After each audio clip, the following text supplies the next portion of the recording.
bonsoir tout le monde. J'espère que vous allez bien en ce début de semaine, en ce lundi.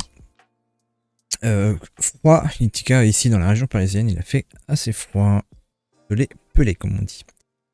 J'espère que vous allez bien. Aujourd'hui, il n'y a pas eu trop de reveals depuis ce week-end. On a fait le tour déjà samedi. Il y a une carte qui a été révélée qu'on va regarder rapidement. Que je trouve situationnelle mais intéressante. Parce que ça peut avoir son intérêt pour une carte pas chère. Et on va parler des cartes, voir un peu pour les cartes qui ont un peu fait waouh à tout le monde, voir comment on peut réagir à ces cartes là, notamment une carte, parce que je sais que j'ai le droit à... C'est pas un commentaire méchant, mais j'ai le droit à un petit commentaire sur YouTube où en gros on ne comprend pas pourquoi je n'aime pas la carte, pourquoi je la trouve pas si waouh que ça. Et donc j'avais commencé à expliquer à l'écrit, mais je trouve que c'est plus simple de l'expliquer à l'oral, avec des images et autres, pour bien montrer un peu la chose. Donc on fera, je trouve ça sympa au contraire, si vous avez des réactions quand je trouve qu'une carte est trop forte, dites-le moi, et puis moi j'explique pourquoi je la trouve trop forte. Pareil, quand j'ai une carte qui est forte, que les gens trouvent forte et que moi je trouve pas si fort, j'expliquerai pourquoi. Donc on va un peu parler de tout ça. Donc rien de méchant, au contraire j'adore, ça me permet d'animer justement des échanges et de comprendre les points de vue de chacun. Je vois qu'il y a un reveal qui ne devrait pas tarder, qui a été fait. On essaiera de voir si plus tard, si on met de mettre les photos, si je peux les regarder rapidement. Mais voilà, donc du coup on va parler un peu de la carte, notamment Aklut, et du coup je me suis dit on va essayer de parler des autres cartes et d'essayer de comprendre un peu comment ça peut se contrer facilement ou pas. En sachant que la carte Aklut, si on arrive à la contrer, on pourra contrer toutes les cartes qui épuisent en réserve. Et en gros, que sous-entend un peu cette analyse, en tout cas que je fais moi. Voilà ce qu'on va faire un peu ce soir. Et puis si on a le temps, je pense qu'on aura le temps parce qu'il n'y a pas des tonnes de choses à dire non plus. On essaiera de travailler peut-être sur un deck Gulrang avec les nouvelles cartes qui ont été révélées, voir comment on peut sortir Gulrang de la tête hors de l'eau, ou un Atsadi, ou qui sait que j'aime bien, ou un Rin. Voilà. Sinon, avant de commencer, je rappelle toujours, encore une fois, que j'organise un tournoi pour le 10 janvier. Il y a une chance qu'il soit annulé, parce que là pour le moment il y a très peu d'inscrits. J'ai commencé à faire de la pub sur les différents Discord, Altericis notamment, et le serveur officiel. Donc il y a des chances qu'il soit annulé parce qu'il y a très peu d'inscrits, et le but c'est pas non plus d'avoir trop peu d'inscrits pour pas que ce soit intéressant. À la limite, s'il y a quelqu'un de dispo, on fera peut-être des matchs comme ça. Alors mon problème c'est que moi j'ai rien préparé comme deck, mais à la limite si j'ai deux personnes qui ont 5 decks différents, on pourra les faire s'affronter et on pourra réagir un peu à tout ça. Mais voilà, il y a un tournoi donc du coup ce samedi 18, ça arrive assez rapidement. L'idée étant de avoir 5 decks différents, de 5 héros différents, et de changer à chaque rune. On ne pourra jamais réutiliser le même. L'idée c'est aussi de prévoir vos runes, c'est-à-dire que rune 1 vous me dites je joue Sigismar, ça veut dire que Sigismar vous ne pourrez pas le jouer en rune 2, 3, 4, 5. Et en gros, il faudra que tous les decks soient déjà pré-planifiés. Via le lien qu'il y a dans le chat, il y a un formulaire à remplir avec les liens des différentes decklists. Je demande à ce que les decklists ne soient plus modifiés après le 17 à minuit. Pourquoi? Parce que moi ça me permet le samedi toute la journée là de récupérer un peu toutes les decklists, d'en faire potentiellement des images et de discuter, ou potentiellement au moins de présenter les uniques de chaque joueur en disant tiens dans tel deck il a tel truc, dans tel deck il a tel truc, et de voir comment je peux animer un cast avec l'apparition des cartes pour que tout le monde puisse lire correctement. Voilà, ça c'est si j'ai le temps le samedi, ça dépendra de beaucoup de choses, mais c'est quelque chose que j'aimerais potentiellement faire et à voir du coup. Donc ça c'était pour le tournoi. Voilà. Maintenant, on va aller regarder rapidement le reveal. Tiens, je viens de voir que d'ailleurs les autres sont arrivés aussi. Récupérer les images rapidement, hop, pour les présenter aussi. Images.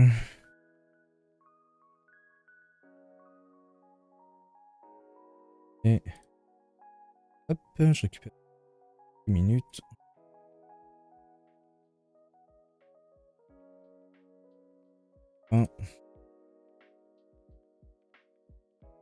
Bien, un petit reveal en plus. Ça nous fait toujours plaisir. Ok.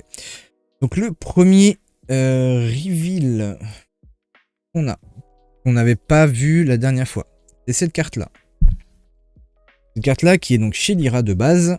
Étonnant d'ailleurs que ce soit chez Lyra un ancré endormi, mais voilà, bon, on l'a chez Lyra. Moi, ce que j'ai mis avec cette carte-là, je dis pas que c'est un banger, je dis pas que c'est waouh, mais je trouve qu'elle peut avoir un intérêt parce que c'est un après-vous qui permet, quoi qu'il arrive, de garder une carte. Potentiellement une aloe vera, potentiellement autre chose qu'on voudrait garder. Ça peut être ancré, comme ça peut être endormi. Si c'est endormi, bon, forcément, ça nous fait un peu plus chier. Si c'est ancré, bah, on est content parce que c'est une carte qui va être ancrée, qui en plus compte, donc qui peut potentiellement nous faire gagner une expédition. Le truc, c'est que si jamais on perd l'expédition, bah, on peut jouer cette carte-là, on s'en fout. Parce que soit elle est ancrée, soit elle est endormie, qu'elle compte ou qu'elle compte pas, on s'en fout, au moins on l'a pour le tour d'après. Donc c'est pour ça que c'est pas mal. Le fait qu'elle coûte 1 de la main, 1 de la réserve, c'est un après-vous. Donc, c'est pas cher. Et quand on a 1 de mana qui ne sert pas, bah, ça peut toujours servir à ça, justement. Donc je trouve cette carte-là intéressante. Je pense qu'elle doit être... Ah, elle est même pas mise en... Elle est même pas mise en Muna, elle est mise en Ordis. Et donc hors 10, c'est la même chose, c'est on roule le dé, et si ça fait 4+, on ancre, si ça fait 1, 2, 3, on endort. Donc, je trouve que ça a moins d'impact en hors 10, peut-être que par la suite ça aura son intérêt, mais pouvoir garder un Quetzalcoatl, pouvoir garder un Robin des Bois, ça revient un jour, potentiellement. Maintenant c'est un peu plus cher, c'est 2 de la main, 2 de la réserve, parce que c'est la version... C'est quoi la différence? Ah oui, c'est d'abord on cible une créature, et après on roule un dé. Là, c'est on roule le dé d'abord et après on cible. Ça veut dire qu'en fonction du résultat, on peut choisir. Donc on peut choisir un adversaire justement si c'est endormi. Elle est peut-être un petit peu mieux, elle est pas mal. En vrai, elle est pas mal. Là, c'est son intérêt. On a forcément la même en Lyra. On roule le dé d'abord, puis on cible puis derrière on cible la créature. Ça, c'est la première carte. Là-dedans, je pense. Ça, c'était la première carte qu'on avait à reveal. La deuxième qui vient de sortir à l'instant. Là, tout neuf. Pourquoi je peux l'ouvrir? Ah, c'est ça. Hop, tout neuf. Vient d'arriver. C'est celle-ci.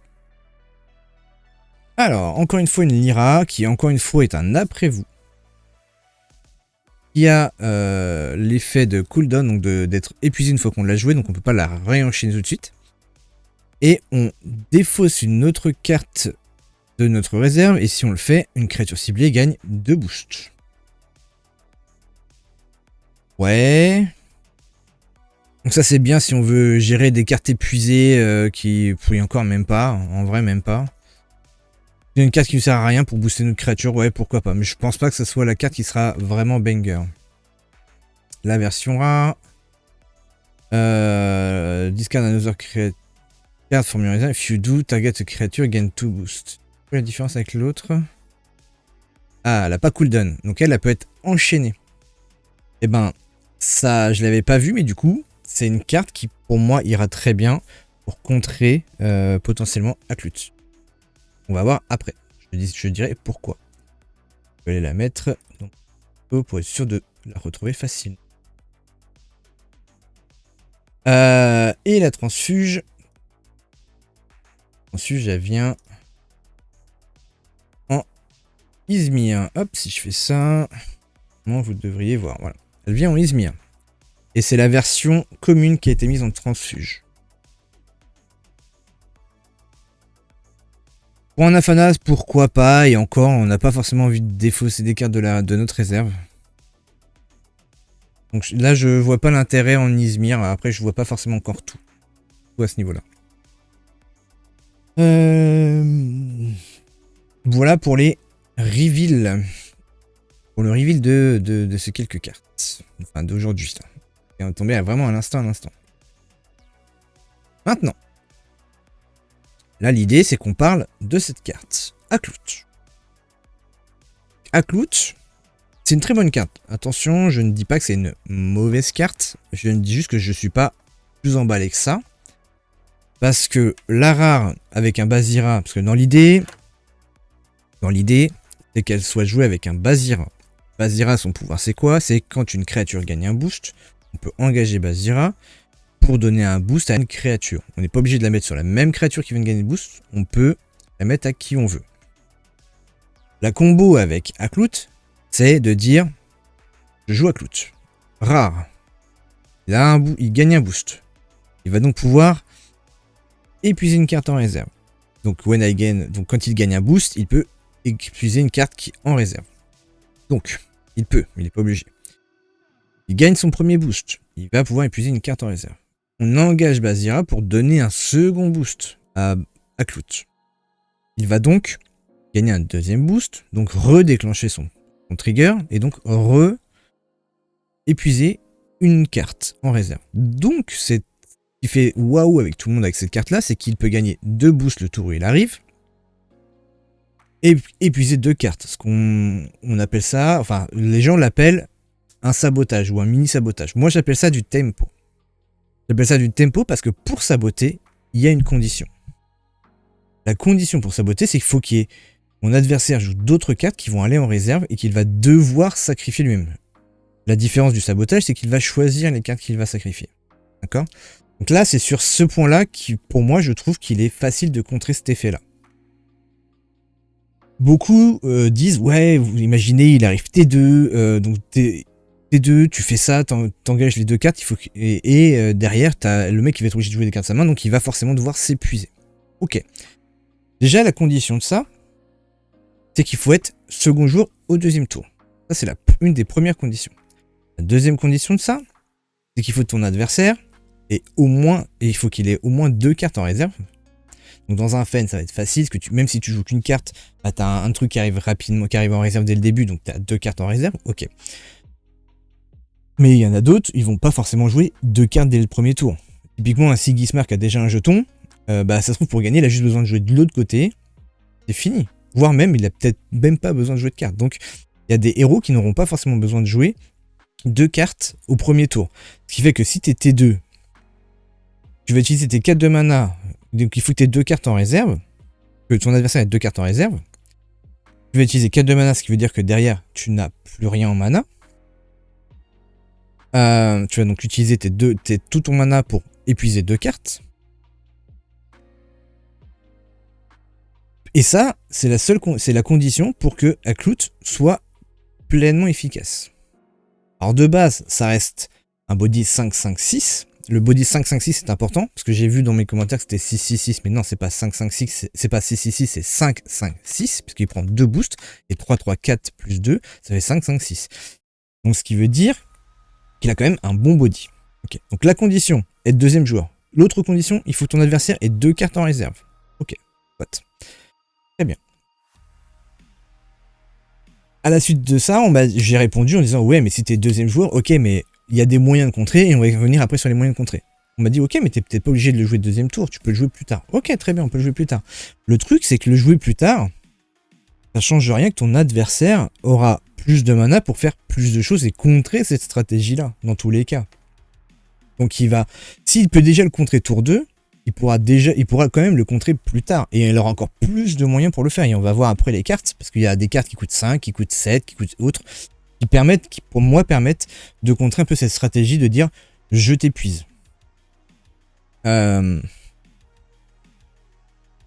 Donc il faut bien prendre ça en compte, c'est que déjà pour que cette carte soit efficace, la première des conditions c'est être premier joueur au tour où on veut jouer à Aklout. Et que l'autre est le tour où on veut jouer à Aklout, qu'il ait 2 cartes en réserve. Donc l'une des meilleures conditions, c'est d'être premier jour au deuxième tour, parce que en effet, premier tour, on va essayer peut-être de gratter 2 expéditions, ou alors on va essayer d'en prendre une, on en assurer une. Et du coup, on va potentiellement jouer 2 cartes. Mais potentiellement, parce que moi, ça m'est déjà arrivé de faire des parties où premier tour, je joue de mon côté, il joue de son côté. Ok, je m'arrête là. Ok, on avance des 2 côtés. Et j'ai qu'une carte en réserve. Celui qui est sûr d'avoir 2 cartes en réserve, c'est Fen. Quand tu tombes contre un Fen, il aura 2 cartes en réserve. Ça, c'est sûr. Si tu tombes contre d'autres decks, ça dépendra de comment tu le forces à jouer d'autres cartes. Parce que potentiellement, tu vas devoir jouer une carte plus une autre, machin. Ok, mais toi, tu auras 2 cartes en réserve aussi. Donc, est-ce que ça sera légitime de jouer Aklout T2 en sachant que tu vas devoir vider une carte de ta réserve aussi? Donc, il y a vraiment des pour, des contre des deux côtés. Mais voilà, le principe c'est ça, c'est premier joueur, avoir 2 cartes en réserve pour qu'il soit pleinement efficace. Après il sera efficace quand même pour empêcher ton adversaire de jouer la carte en réserve qui pourrait t'embêter, mais il ne sera pas pleinement efficace. Son plein potentiel, c'est épuiser 2 cartes. Voilà. Ça, c'est l'effet de base. Maintenant, quand on réfléchit à tout ça, je vais aussi rappeler l'effet épuisé, parce que c'est vrai qu'on n'a pas rappelé l'effet épuisé en réserve. L'effet épuisé en réserve, c'est quoi? C'est une carte qui est épuisée en réserve ne peut pas être jouée par son coup de main, ou son coup de réserve, pardon, ou son coup de main, et ne peut pas activer ses capacités de support. Ça veut dire que la carte, elle est morte. Elle est morte, mais elle n'est pas inciblable.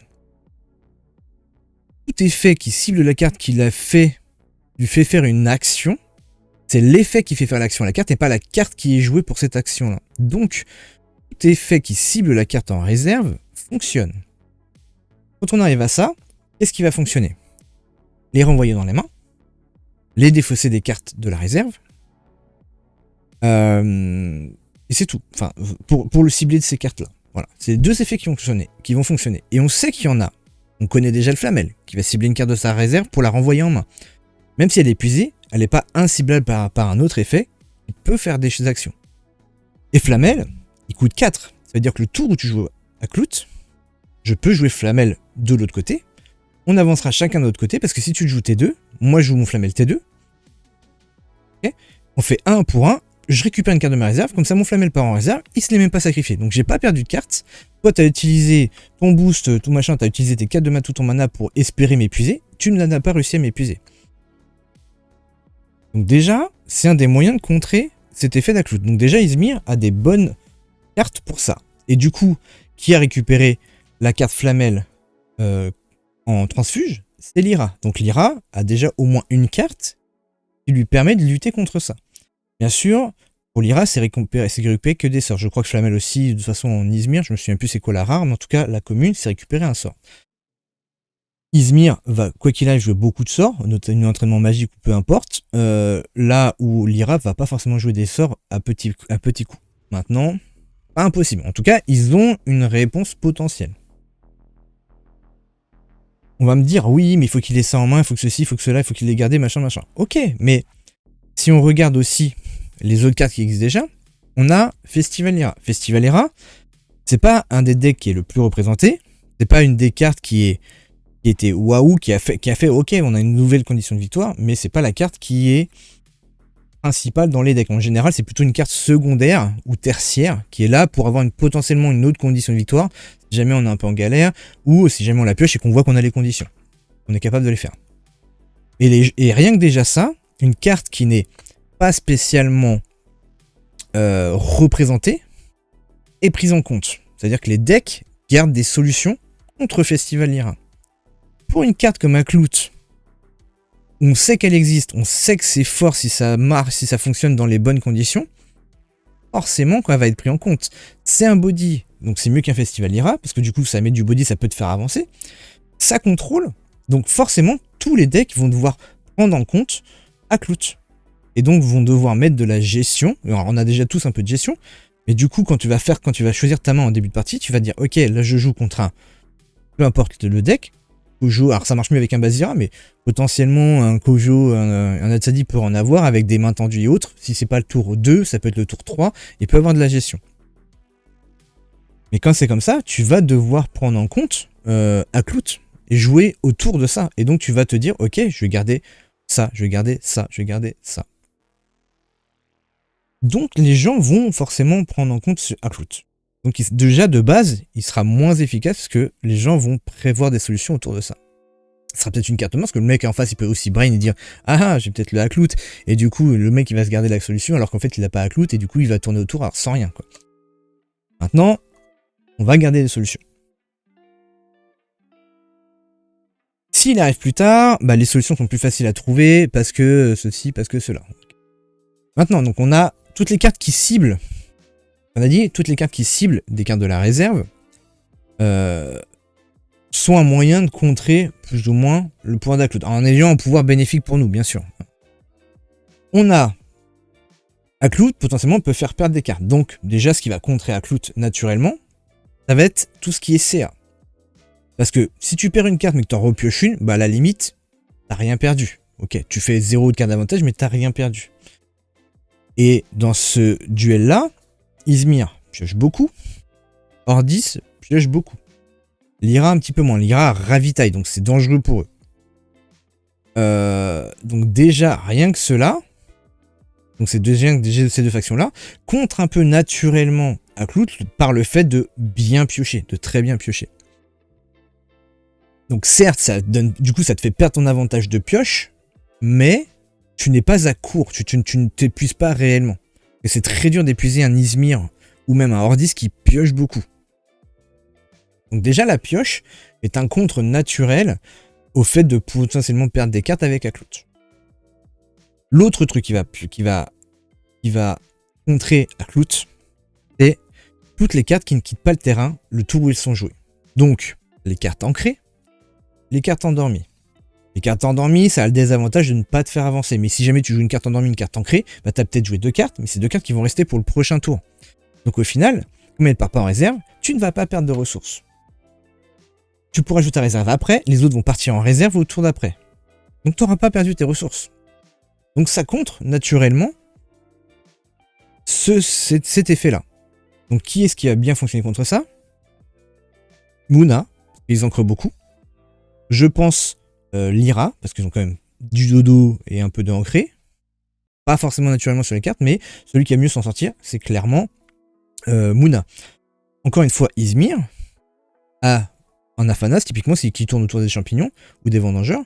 Bah, il a ses vendangeurs, il a ses champignons, ils sont ancrés, pas de souci.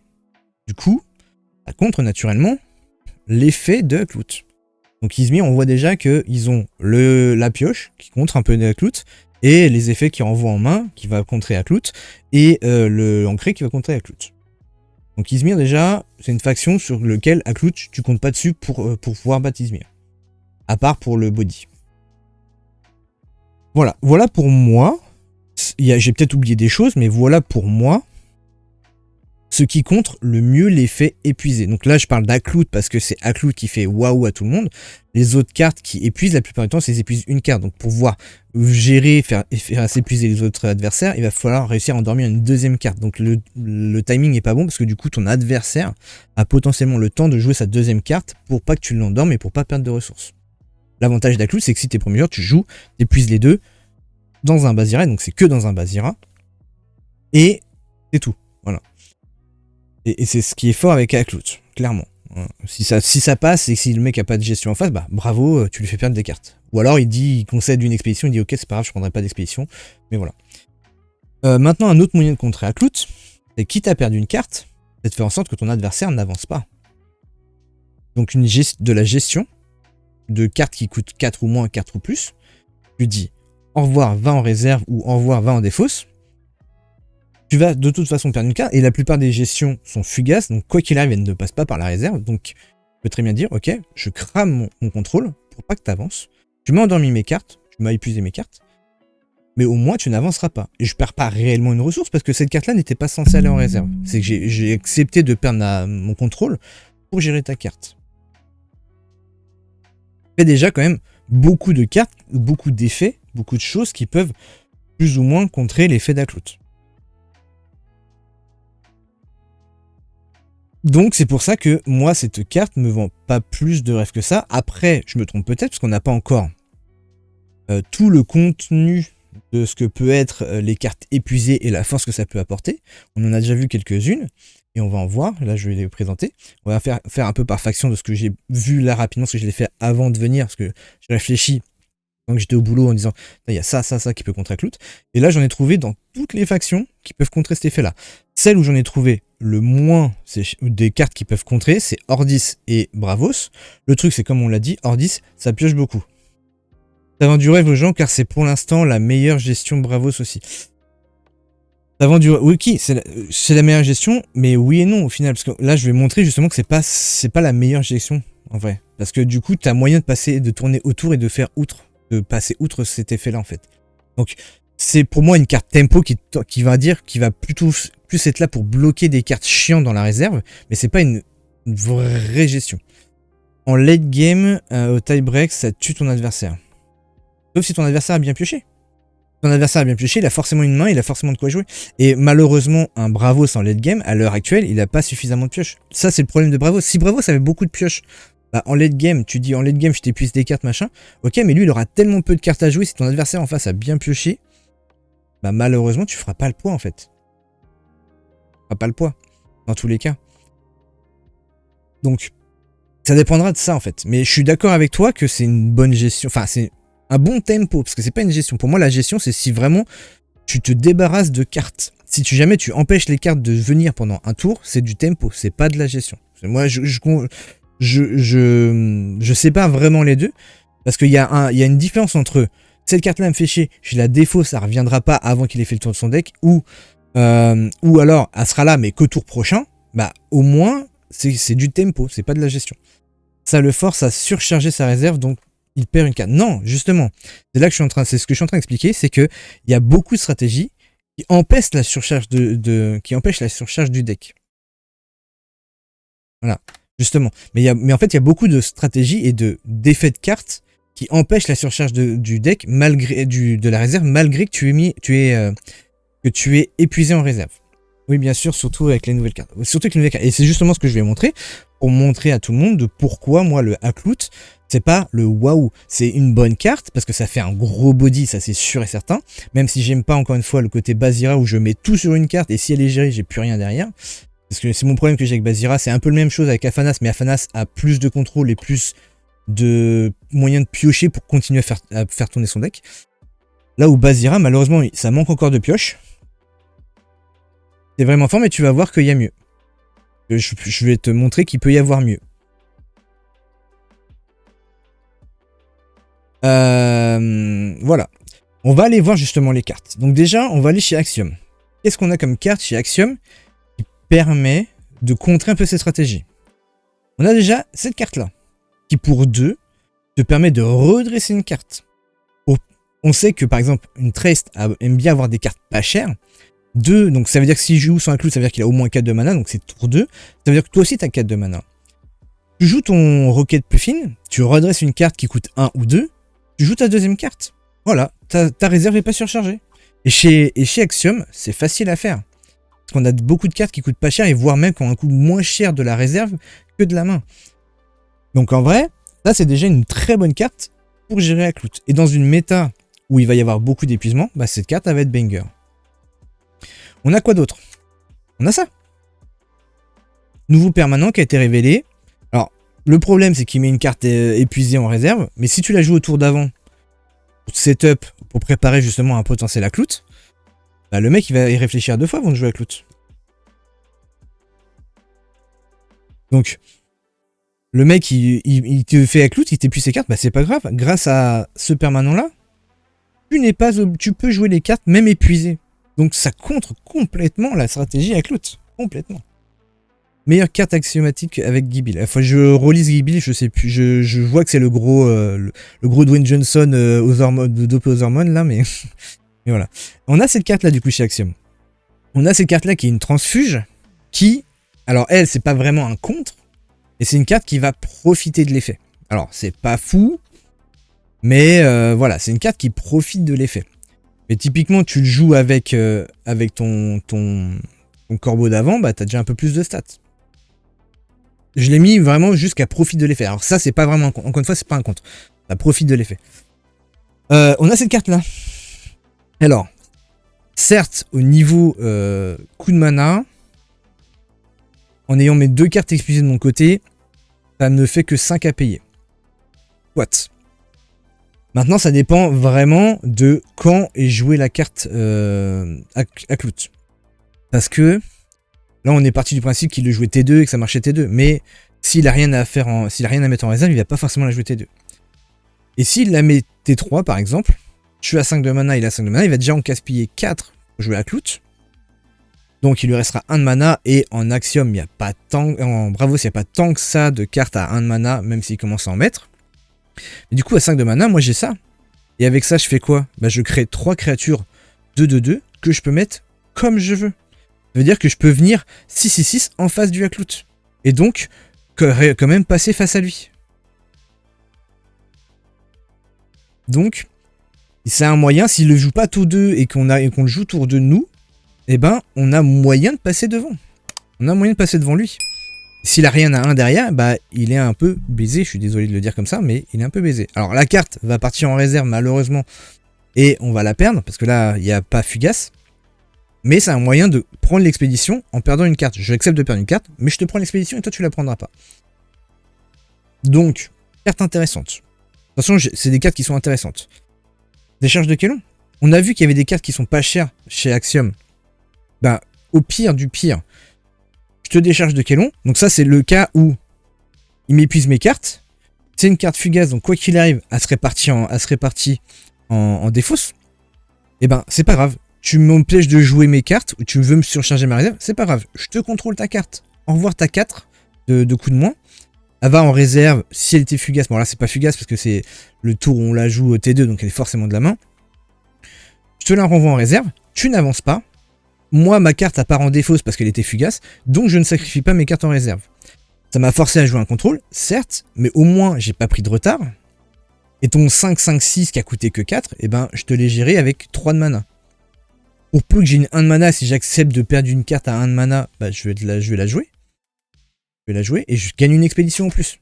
En perdant une carte, par contre, cette fois-ci. Voilà. Le seul truc qu'il y a, c'est que si jamais on veut prendre une expédition, il va falloir sacrifier une carte. La plupart du temps, j'ai fait un peu mes tests et mes réflexions comme ça. Alors, pas forcément pour tout, on va voir après, mais là, pour gagner, il va falloir sacrifier une carte si on veut gagner une expédition à coup sûr. Mais là, le truc, c'est que dans un cas où on gère pas sa créature et qu'on veut quand même prendre une expédition, on va mettre une carte qui coûte 1 de l'autre côté. On va passer. Ok, très bien. Je vais passer, je perds une carte. Là, le truc, c'est que je l'empêche d'avancer. Ça veut dire que c'est moi qui prends de l'avance quand même sur les expéditions. Tu m'as certes sacrifié une carte, mais moi, je prends de l'avance. En fait, je pense que Aklout ne se jouera pas dès le début du tour.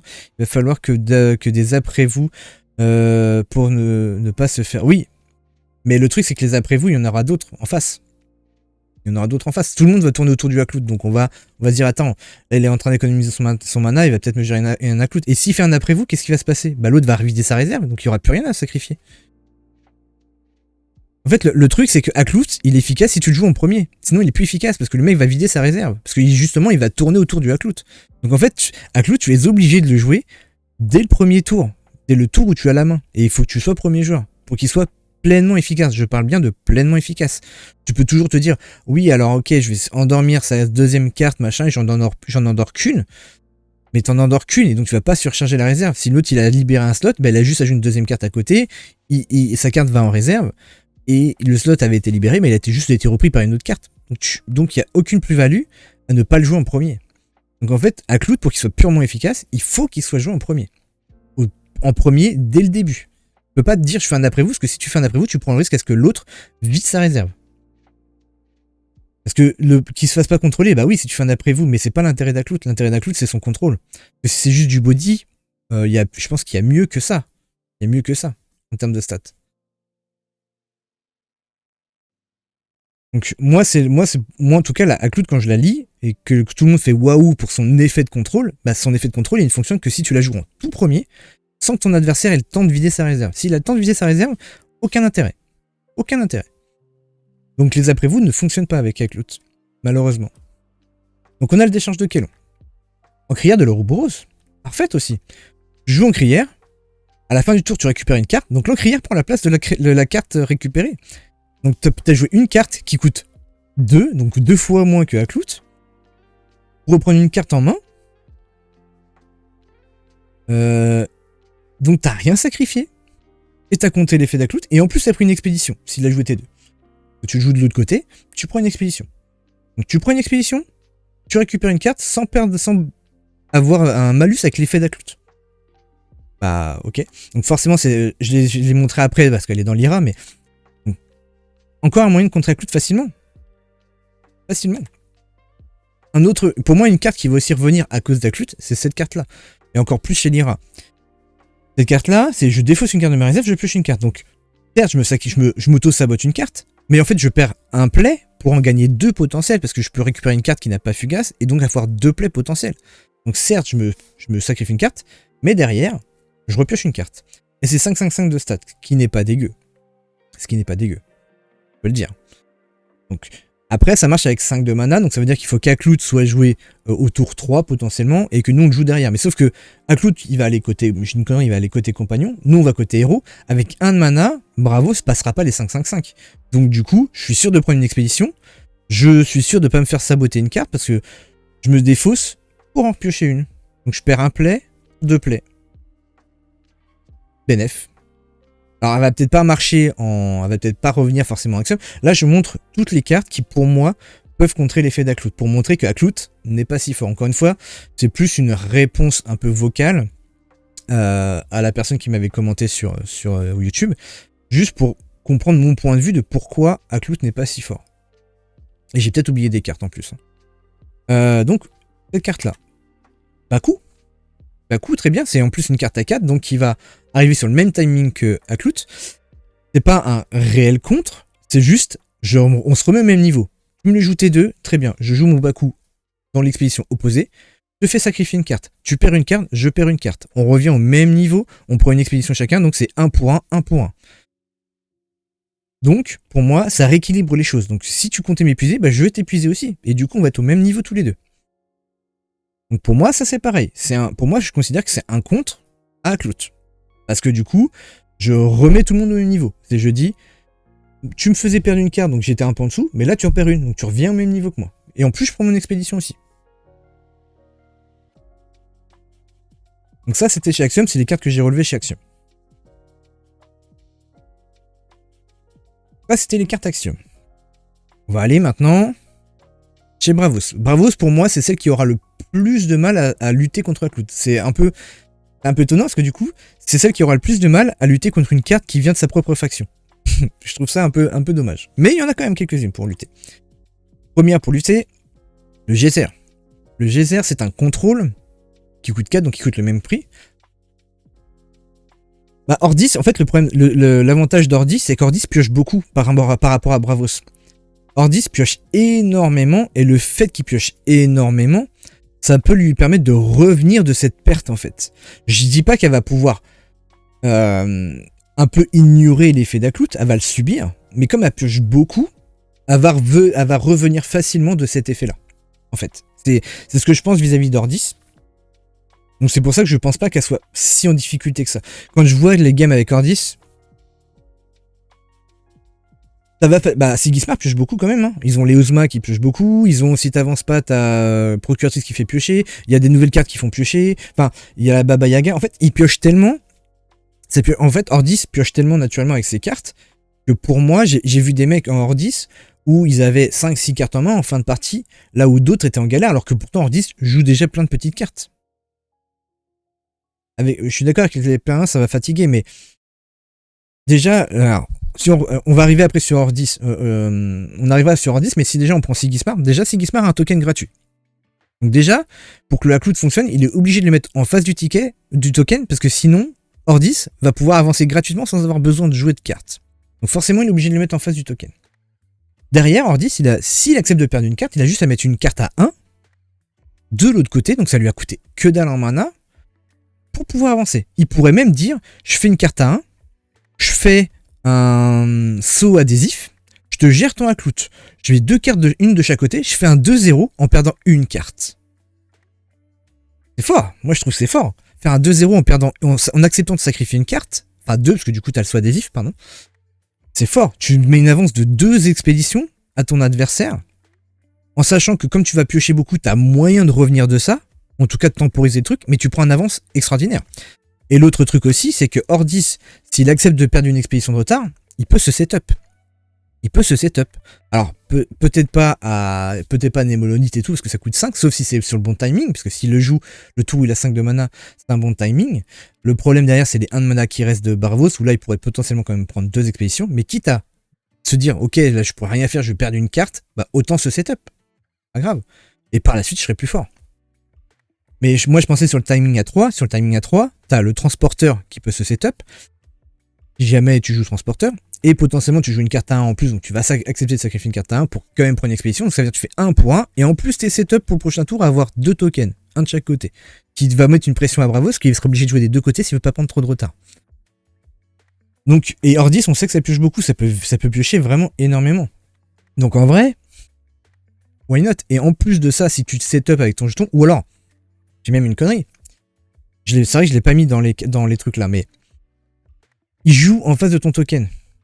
Bah, tu pourrais faire un deck un peu exotique avec, comment ça s'appelle? Don de soi. Don de soi. Tu sacrifies ton jeton parce que de toute façon tu sais qu'il ne sert à rien. Tu pioches 2. Donc, tu vas perdre une carte, mais tu auras pioché 2. Donc, tu auras fait une plus-value quand même de 1.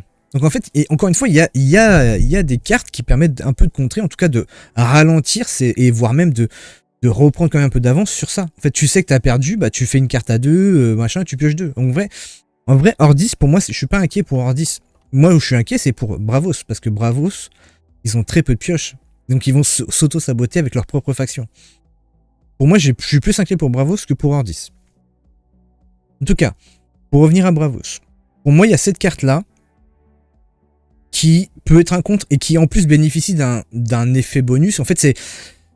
Pour le coup, je considère que c'est une gestion qui n'est pas réellement perdue. Parce que, certes, tu vas pas la jouer 2 fois potentiellement. Alors, dans ce cas-là, tu peux la jouer en commune. À coup de 4 aussi en commune. C'est vrai que je l'ai pas mis en commune, mais tu peux la jouer en commune. Mais tu te dis, ok, je vais gérer son inclut. Il va pas avancer. Mais par contre, moi, je vais ramp. Ça veut dire qu'au prochain tour, je serai plus fort.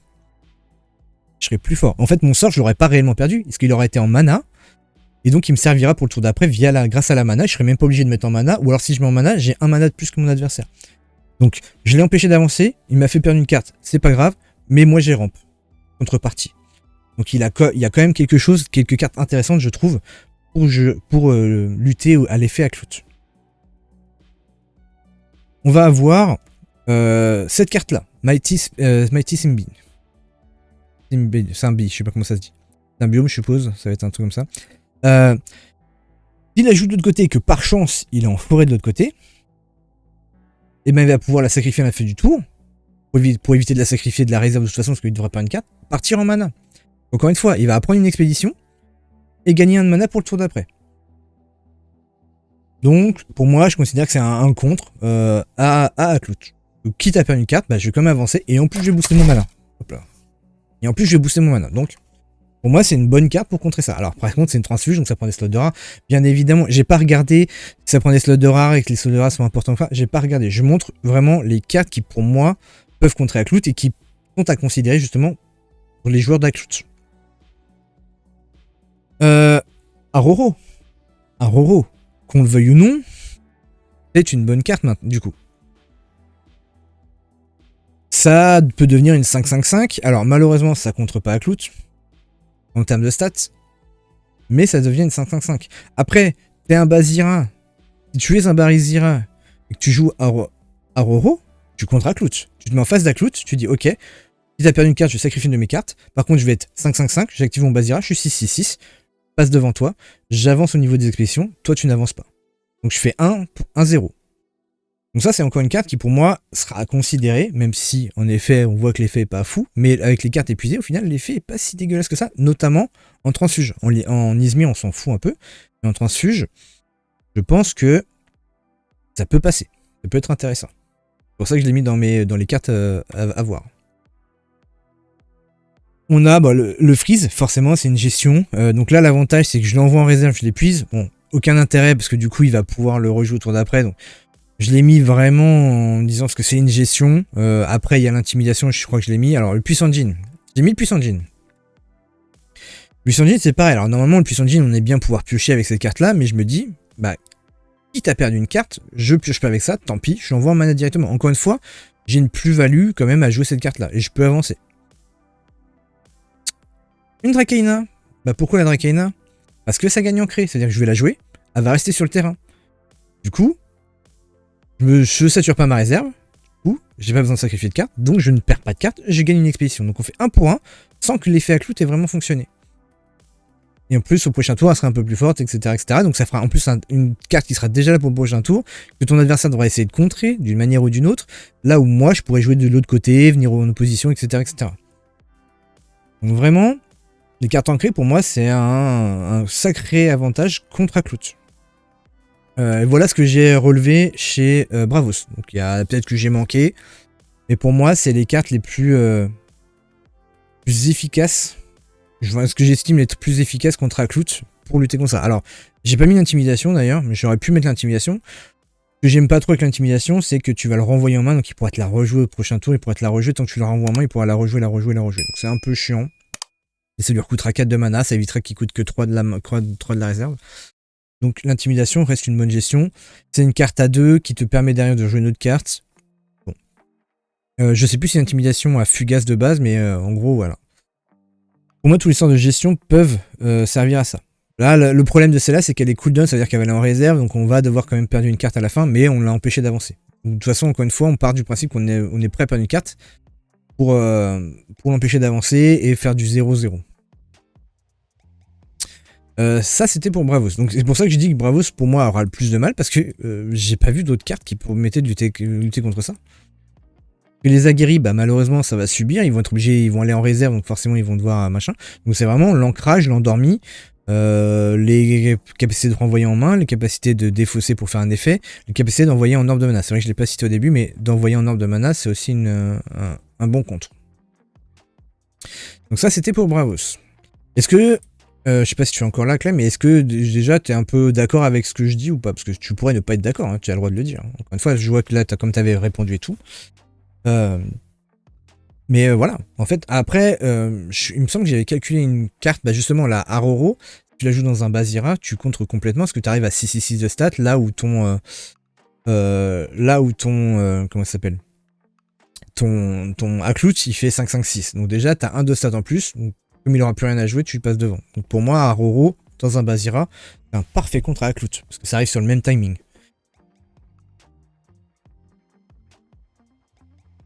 On arrive en Lyra. En Lyra, il y en a quand même pas mal. On a déjà cette carte-là, qui te permet de faire un échange. Alors certes, on va me dire, oui, mais l'échange, tu remets quand même une carte en réserve. Oui, super. Mais la carte que je mets en réserve, ça peut être une carte qui a un effet de soutien. Ça peut être une carte qui coûte que 1. Et dans ces cas-là, je peux jouer ça, puis jouer la carte à 1 derrière. Typiquement, si je mets un entraînement à Capella, à la place de la carte que je récupère, donc je suis obligé de récupérer, je crois, un personnage, non? Ah non, je peux échanger ce que je veux. Mais imaginons je récupère un personnage ou un autre sort, un zoo typiquement ou autre, et que je mets un entraînement à Capella, et ben je joue Niala, je fais entraînement à Capella sur le Aklut derrière. Lui il va s'épuiser parce qu'il va perdre son Aklut. Moi j'ai réussi à libérer une carte, j'ai joué 2 cartes, donc j'ai réussi à libérer un slot de réserve. Donc ma Niala va partir en réserve. Lui son Aklut il va pas partir en réserve, il va directement partir en réserve fausse. Donc c'est qui a perdu un play? C'est lui. C'est lui qui a réellement perdu un play, qui va s'épuiser, au prochain tour, il va être obligé de jouer une autre carte de sa main. Et du coup, après, je peux rejouer Niala, refaire des échanges derrière. Enfin, voilà. Pour moi, Niala, ça va être une bonne carte pour contrer Aklut, justement. On a dans le même délire les cloches. Alors, les cloches, je me suis rendu compte après l'avoir ajouté qu'ils ont le cooldown. Donc, forcément, si tu as le cooldown, tu vas faire un échange. Et en plus, elle va en réserve. Donc, tu auras déjà 3 cartes en réserve. Il faudra que tu arrives à refaire un échange ou une connerie comme ça, donc c'est pas la meilleure carte de contre en vrai, mais c'est juste le principe d'échanger. Encore une fois, là c'est plus pour récupérer une carte qui est importante pour toi. Donc là, typiquement, en effet, c'est pas le bon exemple, parce que forcément les cloches seront en réserve et j'aurai une Niala ou une autre carte qui va partir en réserve, donc je vais perdre une carte. Bref. Mais au moins, tu peux récupérer des cartes importantes pour toi. Donc défausser une carte de votre réserve si vous le faites, un personnage gagne ciblé. Donc cette carte là, c'est celle qu'on a vue tout à l'heure. Pour moi, c'est une carte qui va bénéficier d'un effet, c'est-à-dire que tu peux jouer une carte pour essayer de contrer peut-être la force de du Aklut adverse. Peut-être pour autre chose, en vrai, 2-2-2. Alors, c'est pas encore une fois, c'est pas le meilleur contre, mais imaginons tu joues une encrière. Tu joues une encrière de ta main. Tu défausses. Alors non, si tu joues l'encrière, c'est pas intéressant. Mais tu joues une carte qui fait 2-2-2 de stats ou. Enfin, il faut que ça soit au moins 2-2-2 de stats. Tu fais une première fois cette carte-là pour défausser une carte de ta réserve. Tu le fais une deuxième fois pour défausser une deuxième carte de ta réserve. Alors là, ça fait perdre 2 cartes, donc c'est pas le meilleur exemple, mais tu vas transformer ta 2-2-2 en 6-6-6. Tu vas donc dépasser le Aklut, prendre une expédition, par contre tu aurais perdu 2 cartes. En effet, c'est pas 3 cartes parce que du coup tu aurais joué celle aussi. Donc ça c'est pas le meilleur exemple malheureusement, mais je me suis dit au moins c'est un effet qui bénéficie des cartes en réserve de le fait de les défausser. Ça peut avoir un intérêt dans certains cas. À voir. À voir. Peut-être avec un Anansi. Potentiellement avec un Anansi. Un Anansi tout court qui est... Non, parce que du coup, ça serait une 4-4-4. Ça serait une C6-6. Je joue un Anansi commun. Un Anansi commun, il coûte 3. Alors, tu vas perdre quand même une carte, voire 2. Mais tu joues un Anansi, tu joues ça derrière. Ton Anansi coûte 3 et c'est une 2-2-2. Mais tu as 2 cartes en réserve, donc tu as 4-4-4. Tu joues ça derrière, c'est une 6-6-6. Donc il y a moyen de faire des choses. C'est pas la meilleure, mais c'est une qui bénéficie des effets de défausser des cartes. On a celle-là, qui au final pourrait être intéressante dans le sens où... comment dire, je peux donner ancré ou endormi. Alors le fait, si tu donnes endormi, bah, malheureusement, tu es perdant, parce que l'endormi, ça te permet pas d'avancer, ça garde ta créature, mais ça permet pas d'avancer. C'est pas la meilleure carte, mais c'est une carte qui a le plaisir, enfin qui existe et qui donc peut avoir un intérêt. Voilà. Pas la meilleure. On va avoir cette carte-là, qui permet de choisir d'envoyer en réserve un personnage qui est en forêt. Donc encore une fois du contrôle, ça coûte que 3, c'est flétique, donc de toute façon ça part en défausse quoi qu'il arrive. Et derrière on peut jouer une carte à 1 et avancer nous. On va avoir le puissant Jing qui pareil peut booster notre mana. Ça peut être intéressant dans certains decks, donc ça permet d'avancer tout en renforçant le mana à la fin du tour. On a l'encrière qui va permettre de renvoyer une carte à la fin du tour quand elle va partir en réserve, donc tu ne défausseras pas. Le Hamalé en rare, qui est beaucoup mieux, parce que du coup tu peux te dire, ok, il m'a endormi mes 2 cartes, c'est pas grave, je pourrais pas les jouer ce tour-ci, je vais me les sacrifier, je vais défausser les 2, repiocher 2. Donc je sacrifie 2 plays pour en gagner 4. Potentiel, sauf s'il y a du fletting. Et moi je vois aussi le Loki arriver, potentiellement.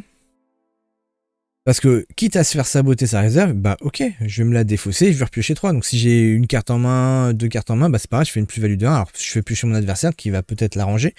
Mais au moins, j'aurais fait défausser les réserves de chacun. Et hop, on repart sur de bonnes bases, je repioche 3 cartes et j'ai des choix possibles. Loki coûte 7, donc c'est pas tout de suite, ça c'est plus s'il le joue en fin de game et qu'il a quand même bien pioché lui aussi. Ça peut être intéressant. Mais je vois un intérêt à cette carte-là quand même. Prison de peinture, forcément, c'est de la gestion. Donc tout ce qui est gestion va permettre de dire, ok, dégage-moi ton Aklout, ça peut me permettre de mettre autre chose à côté, autre chose en face pour pouvoir avancer. Là, l'aloe vera, on aura donc en Muna aussi, qui on peut payer 4. C'est en plus, moi personnellement, quand je joue Fen, tour 2, c'est le timing aloe vera. Si j'ai aloe vera et qu'il me joue Aklout, banger, vas-y, joue Aklout. Je vais mettre mon aloe vera tranquille, je sais que t'as pas de gestion derrière, donc je sais que je vais forcément ravitailler au prochain tour. Et mes cartes vont se redresser après, je perds rien, et je suis setup. Donc c'est parfait. C'est parfait. Enfin, dans un Fen, attention, parce que dans un Aura qui jouera pas ça. Dans un Evenka, je sais pas si ça joue Aloe Vera, j'ai pas assez joué une Evenka. On a le Flamel aussi, qui peut nous permettre de renvoyer un sort. Je disais tout à l'heure, c'est le même timing que Aklout. En termes de body, c'est pas la même chose, hein, clairement, mais pour 4, je renvoie un sort. Donc pour peu que j'aille mis un sort en réserve, bah parfait.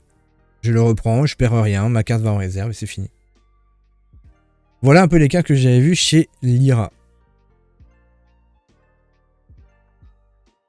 Après on a Muna. Alors Muna va pas tant galérer que ça en vrai. Je pensais qu'ils allaient galérer aussi, mais en fait non, pas tant que ça. Pourquoi j'ai mis la Perséphone? J'ai mis la Perséphone, je n'aurais pas dû. La Perséphone ne rentre pas dans le truc. On a cette carte là, toujours pareil, c'est de la gestion. Donc tout ce qui est gestion, ça permet de dire t'avanceras pas. Quitte à perdre une carte, je te fais pas avancer. Vendangeur, pour 1, avec 1 de stats, je passe. Si j'ai de la forêt, bien sûr, de l'autre côté. Au pire, si c'est pas vendangeur, il va y avoir le champignon. Le champignon éternueur, je l'ancre. Hop, il a 1 sur toutes les stats, donc quoi qu'il arrive, je vais passer de l'autre côté. Voilà, fini. On a la Dracaena aussi, on a la Aloe Vera aussi. Voilà, tout ce qui est ancré chez Muna, qui coûte 4 ou moins, c'est banger pour Muna. J'ai mis le Kodama, j'ai oublié de le mettre chez Lyra, mais j'ai mis le Kodama, pourquoi? Parce que, tour 1, en fonction de ce que joue ton adversaire, tu peux très bien dire, ok, je mets je mets une carte qui sera pas forcément ancrée. Alors, en général, en Muna, on aime bien mettre des cartes ancrées. Donc, en fait, Muna, c'est pour moi le pire pour Aklout parce que ça pète ton timing. Tu vas pas viser le tour 2, tu vas viser le tour où ces cartes partent en réserve. Donc, ça veut dire qu'il faut t'anticiper en disant, alors attends, il faut que je sois premier joueur tour 1 pour être premier joueur tour 3 en me disant, ok, les cartes qui étaient tour 2 ancrées, qui sont plus ancrées, ils vont partir en réserve. En espérant qu'il n'a pas joué style un champignon plus une soigneuse, pour que la soigneuse au tour 2 puisse réancrer son champignon. Enfin, pour moi, Muna, c'est le pire adversaire pour Aklout. Parce que, en fait, ça pète tout ton timing en fonction de ce qu'il va jouer, de comment il va le jouer. Il va peut-être ancrer des créatures qui vont rester, donc tu vas rien avoir à épuiser, ou très peu. Vraiment, c'est le pire timing. Ou alors tu vas épuiser pour pas qu'il puisse réancrer, mais ça veut dire qu'il a qu'une carte en réserve, donc en fait, tu ne fais rien perdre. Enfin, vraiment, c'est le pire timing. Et j'ai mis le Kodama, pourquoi? Parce que, imaginons, tour 1, tu fais Vendangeur, et tour 2, enfin, tour 1, tu fais Vendangeur avec Kodama. T'es setup pour le tour d'après, t'as ton Kodama d'un côté, t'as ton Vendangeur de l'autre, potentiellement qui te fait avancer, peu importe. Enfin, il a moyen de ce setup, donc il aura qu'une carte en réserve. C'est aussi pour ça que je l'ai mis. C'est qu'en fait, le Kodama, si tu joues tour 1, bah t'as un monde où tu es setup pour le tour d'après, t'as rien besoin de dépenser au tour d'après, et en plus, tu n'as qu'une carte en réserve. Donc déjà, tour 2, c'est foiré pour lui. Tu as donc ensuite la combo en tour 2, justement, où il va jouer avec l'autre. Tu peux très bien dire, ok, je mets Vendangeur d'un côté, ou pour avancer, et je mets Kodama de l'autre côté, qui sera endormi, qui donc va pas partir en réserve. Donc j'aurai déjà setup 2 cartes. Et donc j'aurai 2 cartes déjà de présente au prochain tour. Même si tu rejoues à Clout, eh ben, il va falloir que tu choisisses le bon côté. Et moi, de mon côté, en réserve, j'aurai 2 cartes que je pourrais jouer. Potentiellement une carte que je vais pouvoir sacrifier pour réancrer et une carte que je vais jouer.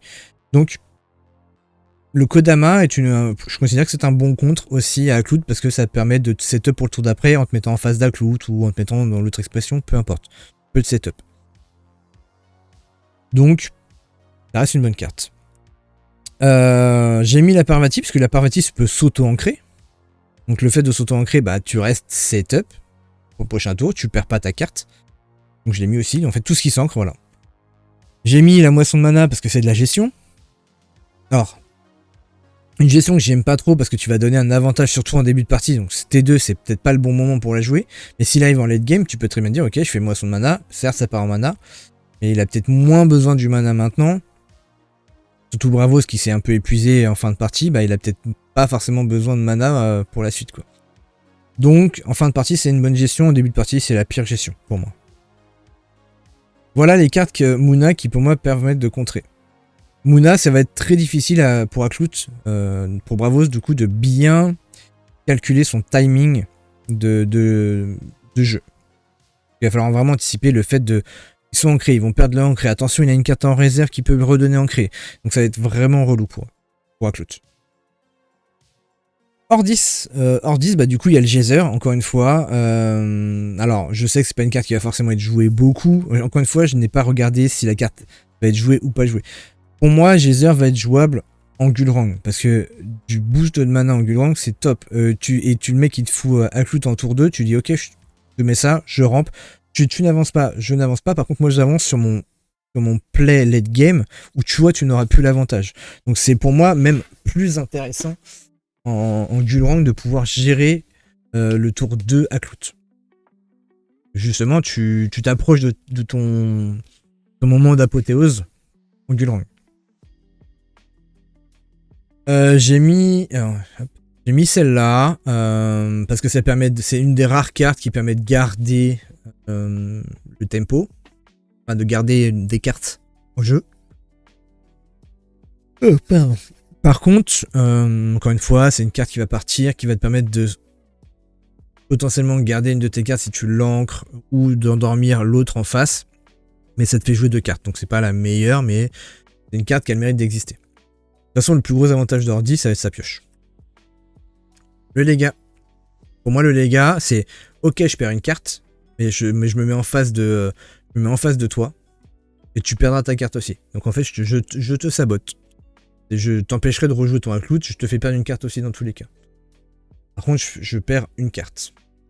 Je perds une carte et je n'avance pas, malheureusement. Sauf si le mec s'est pas mis en face du token, et donc là, désolé pour toi. Ici, toc. Toc, pour moi, c'est un bon contrat à Claude. Tu vas perdre une carte, mais tu vas l'empêcher d'avancer. Et s'il le joue, par exemple, tour 3, où il a 5 de mana, il y a peu de cartes, voire pas de cartes, à 1 de mana qui font 3-3-3 de stats, donc tu pourras pas passer devant le ici toc. Donc le ici toc va se mettre de l'autre côté, dire tu n'avances pas, je perds une carte, mais c'est pas grave, toi tu n'avances pas. Et je fais du 1 pour 0, pardon. Toi, adhésif. Tu peux très bien lui dire, tiens, au revoir ta carte, encore une fois, tu n'avances pas, je perds une carte quoi qu'il arrive, j'accepte de perdre la carte, par contre je t'empêcherai d'avancer. Ou alors, comme ce que j'ai dit, c'est qu'on peut se setup, on peut dire, ok, je fais transporteur hors 10. Comme ça, au prochain tour, j'ai 2 tokens. Tu vas prendre une expédition d'avance, par contre moi je suis setup maintenant pour la suite. Et donc soit tu vas devoir gérer mon transporteur, mais si tu gères mon transporteur, ça veut dire que tu as moins de ressources pour m'empêcher d'avancer, et donc je vais pouvoir avancer potentiellement des deux côtés. Donc faire un 2-0 pour le tour d'après. Donc c'est plutôt fort. Donc ça, c'est les quelques cartes que j'ai vues hors 10. Alors après, on pourrait aussi dire le monolithe. Hein. Mais ça, c'est sur un tour où on est à tour 3. Le problème de ça, du monolithe, c'est toujours le même problème, c'est que s'il a mis à clou en face du jeton, et qu'il a une carte à 1 qui va de l'autre côté, si tu mets ton monolithe, que du coup ça coûterait 4 et 1, si tu mets ton monolithe, t'exposes à un potentiel 2-0. Et est-ce que tu seras capable de revenir d'un 2-0 Bravos qui va être aggro? Compliqué. C'est pas impossible, mais c'est compliqué. Si t'as pris de l'avance au premier tour, dis ok, ouais, vas-y quoi. Sinon, non. Donc ça, c'est pour hors 10. Et maintenant, on arrive chez Izmir. Donc Izmir, on peut redresser, et en plus, il gagne un boost. On a... Ouf. Fatigué. Hello, réseau drop. On a cette carte-là qui permet de jouer les cartes épuisées. On a cette carte-là qui permet de faire des échanges. En fait, Izmir a récupéré tous les effets potentiels des factions qui permettent de jouer avec les cartes de la réserve qui pourraient être épuisées. On a cette carte-là pareil. Alors, encore une fois, celle-là, c'est pas la meilleure, hein, en vrai. Je pourrais le retirer parce que c'est vraiment, ça te fait perdre quand même 2 cartes. Enfin, une carte à coup sûr. Pareil, celle-là qui est un freeze, qui est un contrôle. On revient sur celle-ci qui permet de mettre 6-6-6 de stats et donc de potentiellement dépasser si on arrive sur un timing T3. Le truc, c'est que s'il a toujours une carte à 1, bah oui, il peut passer d'un autre côté. Il y a moyen qu'il passe de l'autre côté. L'intimidation, là, je l'ai mis pour le coup. Je l'ai pas mis en Bravos, mais je l'ai mis en effet en Izmir. L'intimidation qui permet de renvoyer un personnage qui coûte 5 ou moins. Donc tu peux renvoyer le Aklout, donc le mec n'avance pas. C'est fugace, donc de toute façon tu perds une carte mais tu l'empêches d'avancer. Les cartes qui gagnent ancré. Le Vendangeur, là c'est plus pour Afanas. Le Vendangeur, le Champignon qui gagnent ancré, donc qui permettent de contrer. On a vu, hein, l'ancré c'est un peu chiant. Et le fait de pouvoir se setup, si tu veux jouer une ligne d'Eway qui a besoin de se setup pour avoir un jeton potentiel à sacrifice et autres, bah t'as cette carte là qui peut être intéressante. Le Baku, pareil. Tu peux très bien lui dire, ok, on va faire du 1 pour 1, tu me fais perdre une carte, je te fais perdre une carte aussi. Non, c'est pas mon deck, c'est je parle de la carte Aklout qui a été révélée. Et j'essayais d'expliquer comment on peut contrer et résister, on va dire, à l'effet d'Aklout dont tout le monde dit, waouh, c'est le meilleur effet. Alors c'est un très bon effet, on est bien d'accord, mais je trouve qu'il y a beaucoup de choses qui vont un peu contrer cet effet-là, ou en tout cas minimiser l'impact réel de l'effet, voire même de faire du 0 pour 0, enfin, ou en tout cas tu me fais faire quelque chose, bah, je te fais faire quelque chose en contrepartie. Le Flamel qui permet de récupérer des sorts épuisés de la réserve, et on a cette carte là aussi. Tu es novice, d'accord, je vais te montrer après. Est-ce que tu connais les règles déjà? C'est la question surtout importante. Et donc le Flamel qui permet de récupérer des sorts de la réserve. Donc forcément, bah, récupérer une carte, ça libère un slot. Donc mon Flamel va partir en réserve, j'aurai rien perdu. Pour moi, c'est les meilleures cartes pour contrer l'effet Aklout. Donc est-ce que tu as suivi un peu le set 2 d'Altern, donc réseau? Est-ce que tu as regardé un peu les cartes qui ont été montrées? Et est-ce que tu acceptes de voir les... que tu acceptes de voir les cartes. En gros, Aklout, c'est pas un nouveau champion, c'est une nouvelle carte. C'est un nouveau personnage qui va arriver dans le set 2, donc à la fin du mois. En gros, c'est cette carte-là qui, pour beaucoup disent, ouais, c'est la meilleure gestion à Bravos. Que Bravos a de la gestion, Bravos a des cartes fortes et Bravos manque de pioche, ce genre de choses. Donc chaque faction a un peu ses avantages et ses inconvénients. Et cette carte-là dit quoi? C'est que quand elle gagne un boost, donc un boost c'est un +1/+1 sur elle, enfin un +1/+1/+1 sur chaque stat, quand elle gagne un boost, elle va pouvoir épuiser une carte en réserve, et les cartes épuisées sont injouables. Ça veut dire que ton adversaire ne peut pas payer le coût des mains, le coût de réserve pardon, de la carte, et ne peut pas la défausser pour activer l'effet de soutien. J'ai beaucoup regardé Joueurs du Dimanche parler du jeu et j'ai jamais joué encore, mais je connais les règles. Ok. Voilà. Donc normalement tu sais qu'il y a une réserve et que les cartes en réserve, normalement on peut les jouer. C'est la deuxième bulle qui est en bas, qui est en haut pardon, de la carte. C'est la deuxième bulle en rouge qui dit 4. En gros, ça on peut la jouer de la réserve. Mais cette carte-là dit que comme elle épuise des cartes en réserve, elle l'empêche de les jouer. Mais donc du coup, tout le monde fait waouh, cette carte est trop forte, elle va être trop chiante. C'est la meilleure Bravos, c'est une très bonne carte Bravos, c'est certainement la meilleure en termes d'effet waouh. Mais je trouve qu'il y a encore beaucoup de contres et c'est ce que j'expliquais. J'expliquais pour moi les cartes qui permettent de contrer pour chaque faction et les effets qui permettent de contrer cette carte-là. Exactement, d'ailleurs, le deck Axiom que je veux jouer est basé sur ça. Et ben, le deck Axiom que tu veux jouer est basé sur... Ah oui, tu veux jouer Trest alors du coup. Soit Trest, soit Soubash, je suppose. Soit le héros Trest, soit le héros Soubash.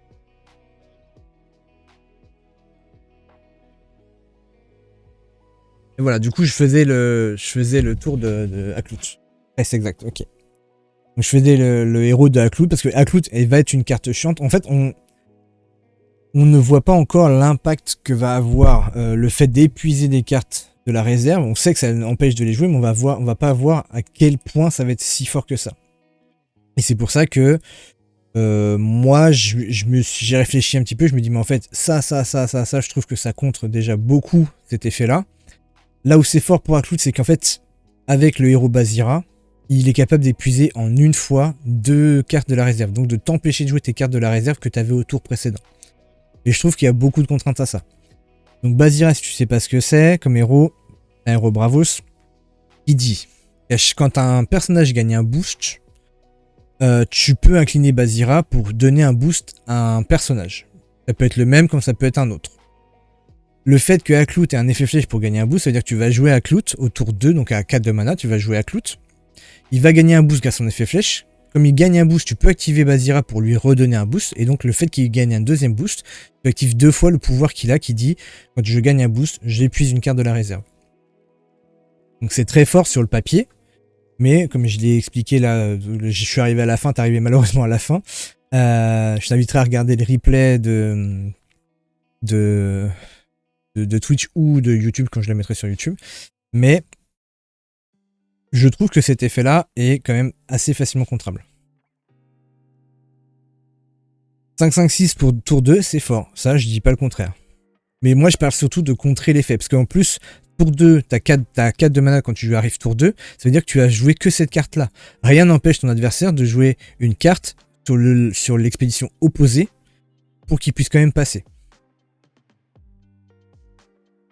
Donc si tu avances d'un côté et que l'autre avance d'un côté, eh ben il a fait 1 pour 1. Le seul avantage que tu vas avoir, c'est que sa carte qu'il a jouée va partir en réserve. Et comme il y a déjà 2 cartes en réserve que tu as épuisées, il va le forcer à défausser une carte. Et donc il va perdre de l'avantage en carte. C'est ce qu'on parle du card disadvantage. Donc le fait de perdre de l'avantage en carte. Parce que les cartes dans Altered sont considérées comme ayant 2 plays. En gros, Aklout est jouable une fois de la main, une fois de la réserve, donc il a 2 plays possibles. Donc si jamais tu envoies une carte en réserve mais que tu es obligé de la défausser, ça veut dire que tu perds un play. Donc tu fais du désavantage. Ouais, mais il peut l'avoir 2 tours de suite en le rejoignant. Sauf que, c'est ce que j'expliquais en début, c'est que Aklout, pour qu'il utilise son plein potentiel, il faut que tu sois premier joueur. Si tu es premier joueur tour 2, toi tu seras pas premier joueur. Et donc ton adversaire va pouvoir vider sa réserve. Et donc tu vas pouvoir épuiser qu'une seule carte. Dans tous les cas. Donc tu vas l'empêcher. En fait, l'intérêt d'Aklout, c'est vraiment d'épuiser ton adversaire en termes de ressources de cartes. Parce que en gros, tu ne l'empêcheras pas de jouer d'autres cartes. Et donc tu n'empêcheras pas d'avancer. Parce que même tour 3, tu auras 5 de mana. Donc tu vas utiliser 4 pour jouer Aklout. Tu vas utiliser 4 pour jouer Aklout. Donc il te restera 1 de mana. 1 de mana, t'as pas des grosses cartes en face. T'as pas des grosses cartes qui permettent de passer si jamais ton adversaire met une 3-3-3 de l'autre côté. Et bah avec 1 de mana, t'as très peu de cartes qui permettent de mettre 3-3-3 de stats. Donc si jamais tu es deuxième joueur au tour 3, tu vas mettre ton Aklout. Mais comme ton adversaire aura certainement vidé sa réserve avant, parce qu'il sait que tu pourras le rejouer ton Aklout. Il va le voir que tu as le Aklout en réserve. Donc il sait que tu vas pouvoir le rejouer. Et ben si ton adversaire joue en premier, il va vider d'abord sa réserve, toi tu vas venir avec ton Aklout, rien ne l'empêche derrière de remettre une autre carte qui va partir en réserve. La carte est forte si tu es premier joueur et si ton adversaire n'a pas de contre, parce qu'il y a d'autres moyens de contrer. Là, j'ai fait rapidement, mais en gros, les effets qui ancrent, les effets qui renvoient de la main en réserve, les effets qui défaussent la carte de la réserve pour bénéficier d'un effet, sont des effets qui vont être forts pour contrer Aklout, parce que ok, tu m'as bloqué mes cartes, mais la seule chose que m'interdit de faire une carte épuisée, c'est que je ne peux pas jouer spécifiquement cette carte là en payant son coût ou en activant son effet de soutien, donc le petit bandeau qui est en bas. Mais si j'ai une autre carte qui dit cibler une carte de votre réserve pour bénéficier de quelque chose, ça je peux le faire, parce que c'est l'autre carte qui fait l'effet, c'est pas la carte en elle-même. Et donc tous ces effets-là peuvent contrer l'effet d'épuisement. C'est ce que j'ai essayé d'expliquer dans la comparatif où on a fait quasiment 1 heure de parler de ça, quoi. Alors oui et non. Parce que si t'as pas regardé toutes les nouvelles cartes, je vais t'en montrer vu que tu veux jouer Axiom. Je vais te montrer des cartes qui contrent ces stratégies-là, tout de suite. Nouvelle carte. On a cette carte-là. Alors si tu connais pas l'anglais, je vais te la traduire, il n'y a pas de souci. Mais en gros, cette carte-là a dit que tu peux redresser une carte de ta réserve. Donc si le mec, pour être efficace, il est obligé de jouer Aklout quand il est premier joueur, pour t'épuiser tes 2 cartes, bah très bien, il va t'épuiser tes 2 cartes. Mais si toi tu as ça en main, que tu joues ça, tu redresses une de tes cartes qui coûte 1 par exemple, ou qui coûte 2, rien ne t'empêche de la jouer derrière. Du coup, tu vides quand même ta réserve. Donc cette carte-là déjà contre l'effet Aklout, parce qu'il redresse la carte qui vient de te redresser. Oui, c'est ça, redresser. Ça veut dire que Aklout en fait, Aklout a épuisé une carte en réserve, donc il te l'a incliné. Ça, en gros, l'effet d'épuiser, c'est qu'il te l'a incliné. Et ben le fait en fait, c'est ready. Alors ready, c'est préparer une carte épuisée. En fait, tu redresses une carte qui a été épuisée. Donc comme Aklout en épuise 2, bah, tu joues cette carte-là derrière, parce que tu n'es forcément pas premier joueur. Tu redresses la carte et tu peux la jouer. T'as une carte pas chère à jouer, de la réserve, tu peux la jouer derrière. Donc en fait, déjà, cette carte-là, déjà contre l'effet d'Aklout chez Axiom. Je reprends une autre carte. Il y a cette carte-là qui est sortie. C'est un permanent qui dit que... Alors... Ah, mais genre, on l'envoie pas dans la défausse. C'est juste... Oui, c'est juste qu'il est bloqué pendant un tour. Exactement. Et en fait, il est bloqué pendant un tour, mais ce qui peut être chiant quand c'est bloqué pendant un tour, c'est que tu ne peux pas la jouer de ta réserve. Tu peux pas la jouer de ta réserve, mais donc ça va te forcer, si tu veux continuer d'avancer dans les expéditions, tu vas être forcé de jouer des cartes de ta main. Et le truc, c'est que si tu n'as rien pour contrer le fait qu'ils ont été bloqués dans ta réserve, et ben tu vas jouer une carte de ta main, mais quand tu vas partir en réserve, ça sera ta 3e, donc tu seras obligé d'en sacrifier une. Et donc tu as forcément une carte qui va partir en défausse.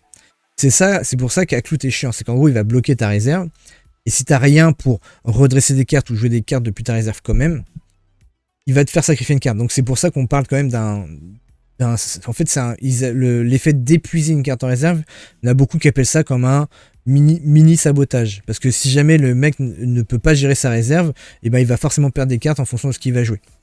Voilà. Mais on a ce permanent-là qui est arrivé il n'y a pas longtemps, qui permet de jouer des cartes qui sont épuisées. Donc si tu la setup un tour avant, et que derrière il t'épuise de cartes, bah c'est pas grave, tu peux quand même les jouer grâce à ce permanent-là. Parce que ce permanent-là te dit, tu peux jouer des cartes qui sont épuisées. Un grand joueur, non. Non, je suis pas un grand joueur, mais j'ai suivi depuis le début et j'ai fait quand même pas mal de tournois. Je fais pas des tops dans Alterne. Dans les petits tournois, j'arrive à plutôt bien perfer. Dans les gros tournois, je suis plutôt en milieu de tableau. À peu près. Je plus un joueur enthousiaste, mais j'aime bien par contre essayer d'analyser un peu les trucs. J'ai fait celui d'Angers, j'étais 257e à Angers, sur 1024.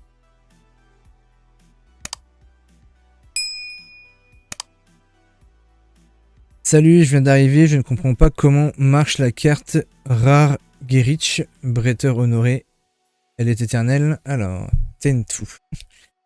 C'est laquelle? Gerich.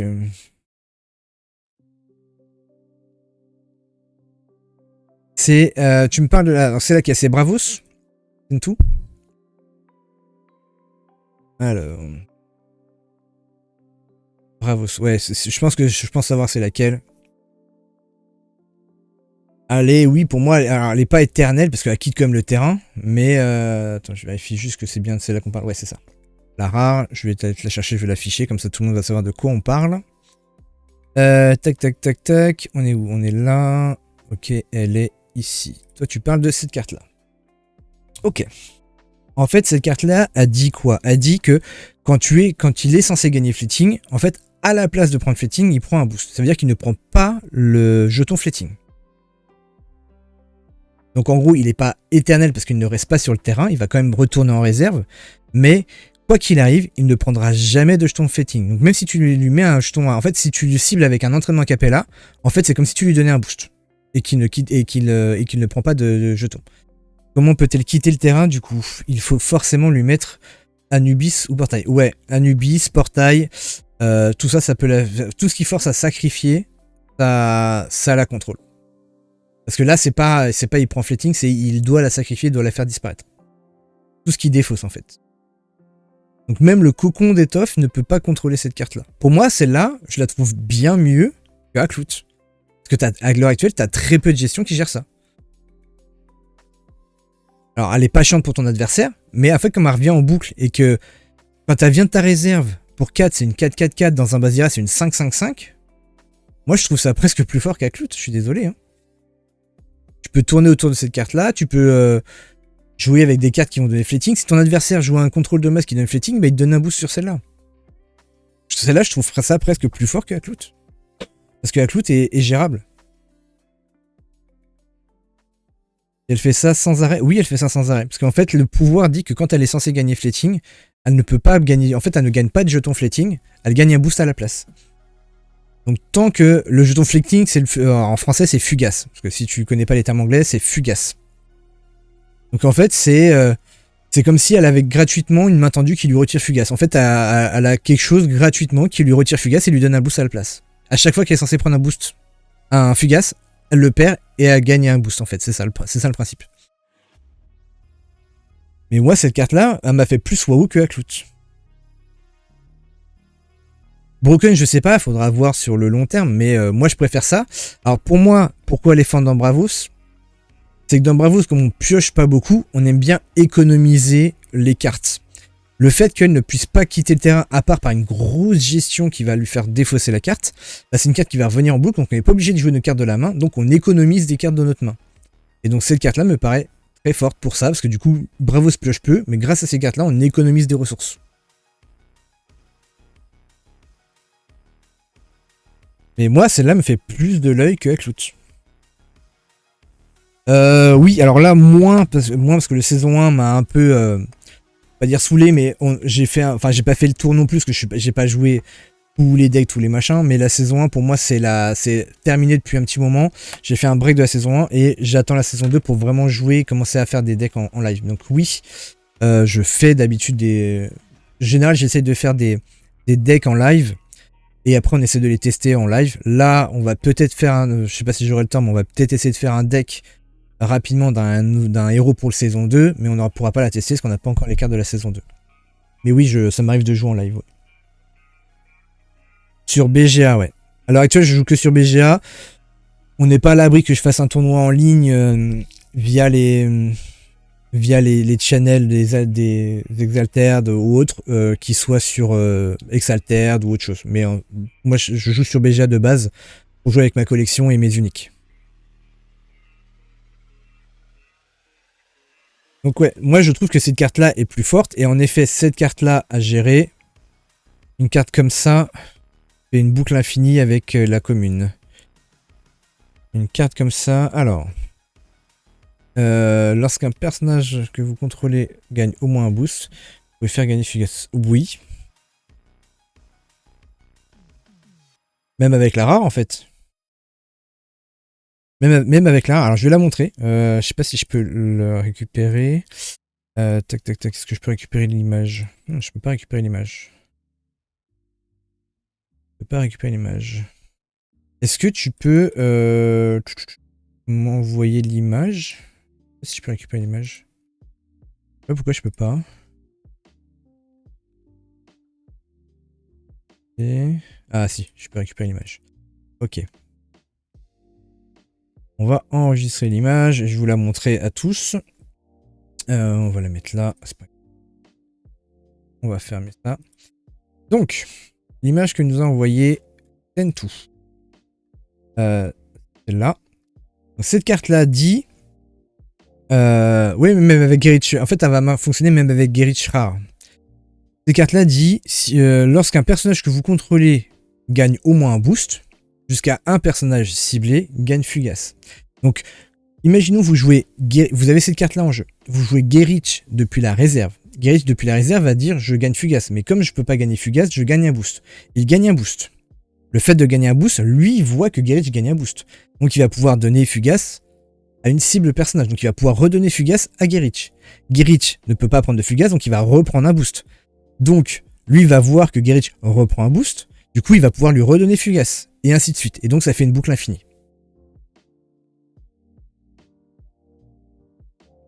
Donc oui, cette carte-là va fonctionner en boucle infinie, que ça soit avec la commune ou avec la rare. Parce que la commune de Gerich, on l'a pas montré. Mais la commune de Gerich, hop. Elle est là. Celle-là. La commune de Gerich a fait ça. Quand je gagne Fleeting, quand je gagne un Fugace, je gagne un boost.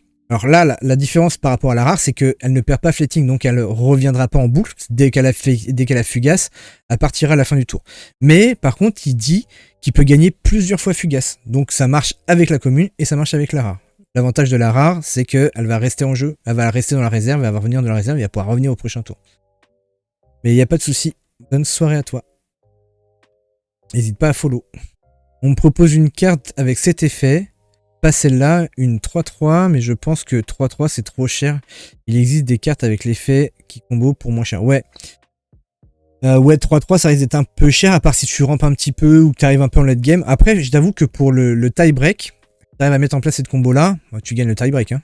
Sauf si le mec a une gestion derrière. Mais c'est vrai que 3-3, en sachant que Gerich, pour faire déclencher ça, il faut que Gerich soit en réserve. Et que du coup tu joues de la réserve, il faut que l'autre soit déjà en jeu. Ça veut dire qu'il faut au moins, soit tu l'avais réussi à la garder au tour précédent, et dans ce cas tu peux le faire dès le début en jouant Gerich, soit tu la joues ce tour-ci. Ça veut dire que si tu payes 3, tu vas devoir payer 3 plus 4, tu vas devoir payer 7 de mana minimum. Attention, Gerich, et le moyen de le virer, c'est donc le portail, le Anubis, mais c'est aussi le sabotage. Parce que quand elle est en réserve, si t'es pas premier joueur, le mec peut te le saboter. Parce qu'il va quand même en réserve. C'est juste qu'il ne peut pas gagner Fleeting. Mais il va quand même en réserve. Donc il y a quand même un autre moyen de le virer. Mais la rare est beaucoup mieux parce que la rare potentiellement reste tout le temps, alors que celle-là va prendre plein de jetons fugaces, mais elle va quand même partir. Mais en effet, ta combo fonctionne bien avec la commune ou avec la rare. Pas une nouveau spoiler. Donc dans l'idée, c'est que je voulais qu'on fasse un peu un tour des cartes qu'on considère fortes et voir un peu comment on peut contrer, comment on peut se dire ok, elle est pas si forte que ça. Qu'est-ce qu'on a comme carte qui était fort? Alors on nous a parlé de Gibil tout à l'heure avec Gibil avec quoi? Alors attends, je reprenne. 6 pour 5 en vrai, c'est peut être très intéressant. Ah mais non, ça c'était autre chose. C'est Gibil. Meilleure carte axiom avec Gibil.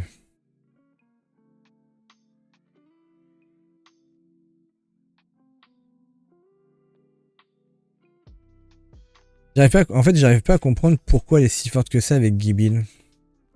En gros, on nous a dit... Enfin, on m'a dit tout à l'heure dans le J'ai peut-être une mauvaise analyse, mais on m'a dit tout à l'heure dans le chat que cette carte-là est une des meilleures avec le combo Gibil. Et Gibil, c'est ça.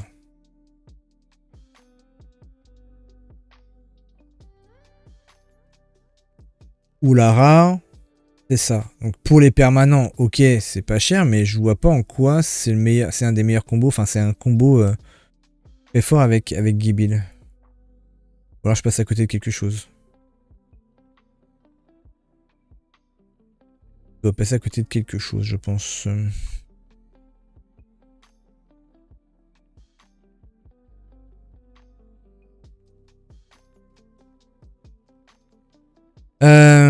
Ok.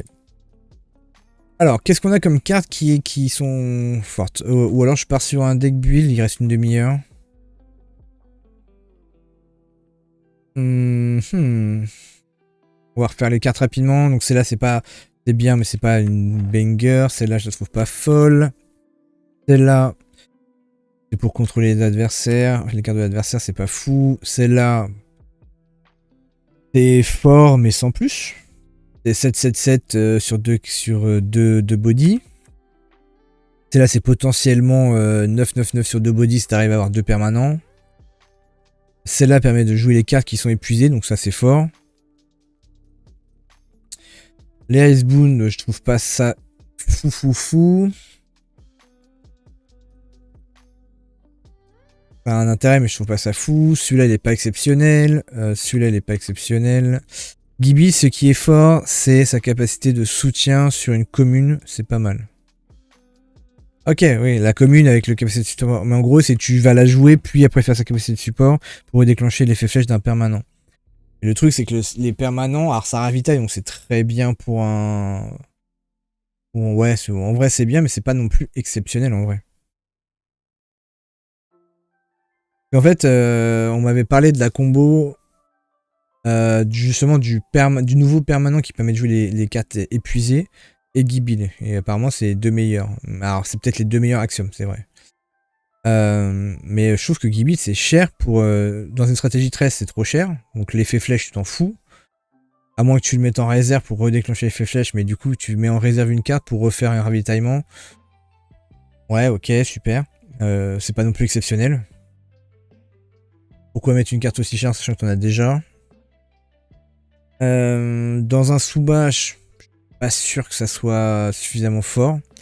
Dans un Sierra, ouais. Dans un Sierra, ouais. Mais tu vas vouloir le jouer quand même de la main, voire de la réserve, parce que tu vas générer plus facilement les 2 jetons. Après, si rejouer, remarque les redéclencher l'effet flèche de la ruche aussi, ouais, c'est bien mal, ouais. Dans un Sierra, mais il y a que dans un Sierra en fait. Donc, et ouais, c'est pas non plus exceptionnel. Après, le Cloud, c'est pareil, il est très très fort dans un Basira, il est beaucoup moins fort dans un Kojo ou dans un Atsadi. Celle-là, pour moi, c'est une bonne carte parce que ça fait piocher. Tac, Skadi, pour moi, je suis pas fan. Team caractère et Game Man Boost, voilà. Alors, celle-là, typiquement, cette Bravos-là, elle va pas forcément fonctionner avec le Gerich. Parce que le Gerich rare, en tout cas. Parce que malheureusement, le Gerich ne prend pas de fugace, donc il sera jamais fugace, donc il va jamais comboter avec celle-là. Le rare, en tout cas. Alors, je m'étais dit que celle-là pouvait potentiellement être forte avec Gerich commune, parce que je me dis, si ça dépend s'il comptait tous les jetons ou s'il comptait juste les créatures qui ont un jeton fugace. Comme là, c'est créatures qui ont un jeton fugace, c'est moins fort, en vrai. Tu peux réussir à avoir un bon body pour 2, en vrai. Tu peux facilement avoir une... si elle est fletting, tu as déjà une 3-3-3 pour 3. Et si tu as d'autres cartes qui sont fletting, bah, tu vas avoir une 3-3-3 pour 2, une 4-4-4 pour 3, facilement. Mais sans plus. Par contre, ça aurait été fort, ça avait été plus comboté avec Gerich, du style, pour chaque jeton fletting sur vos créatures, tu gagnes un boost. Là, ça aurait été très très fort. Ok, celle-là, elle a rien d'exceptionnel, elle fait juste perdre fletting, Alors la question que je me pose, c'est sur un Gerich. Il y a plusieurs jetons fletting. Est-ce que le fait de faire perdre fletting, ça retire tous les jetons? Ou ça en retire juste un? Parce qu'ils disent ça perd fugace, ça dit pas ils perdent un jeton fugace. Imaginons que tu arrives à mettre 10 fugaces sur ton Gerich et que tu joues ça derrière et tu dis ok je lui fais perdre de fugace, puis il retourne en réserve, ta commune, bien fort. Avec une main tendue ou n'importe quoi, ça devient fort du coup ton Gerich. Tu arrives à avoir une boucle qui remet des fugaces en tout va. Et juste la commune du coup. Ça sera je pense à confirmer.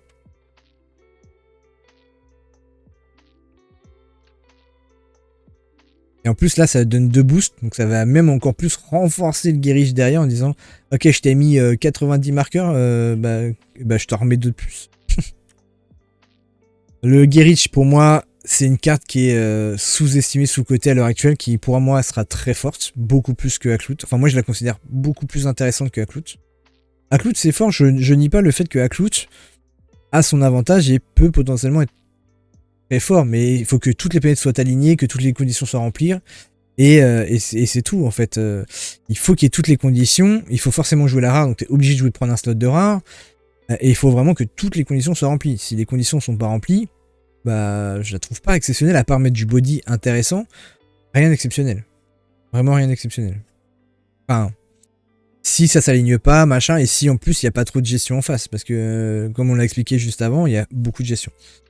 Il y a beaucoup de choses qui permettent de passer un peu outre cet effet-là, en fait.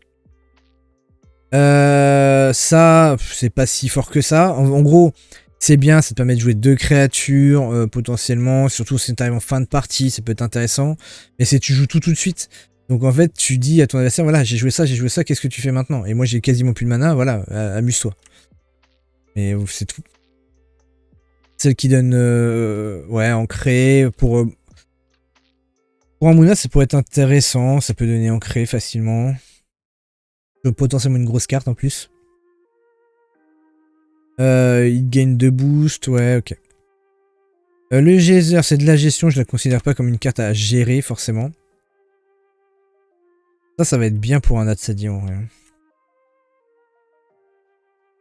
Celle-là, target expédition loose fleeting. Ok. Bah ça c'est un peu le même problème que la main tendue, c'est est-ce que c'est un jeton fleeting, enfin je pense surtout à Gerich encore une fois, est-ce que c'est un jeton fleeting ou est-ce que c'est tous les jetons fleeting?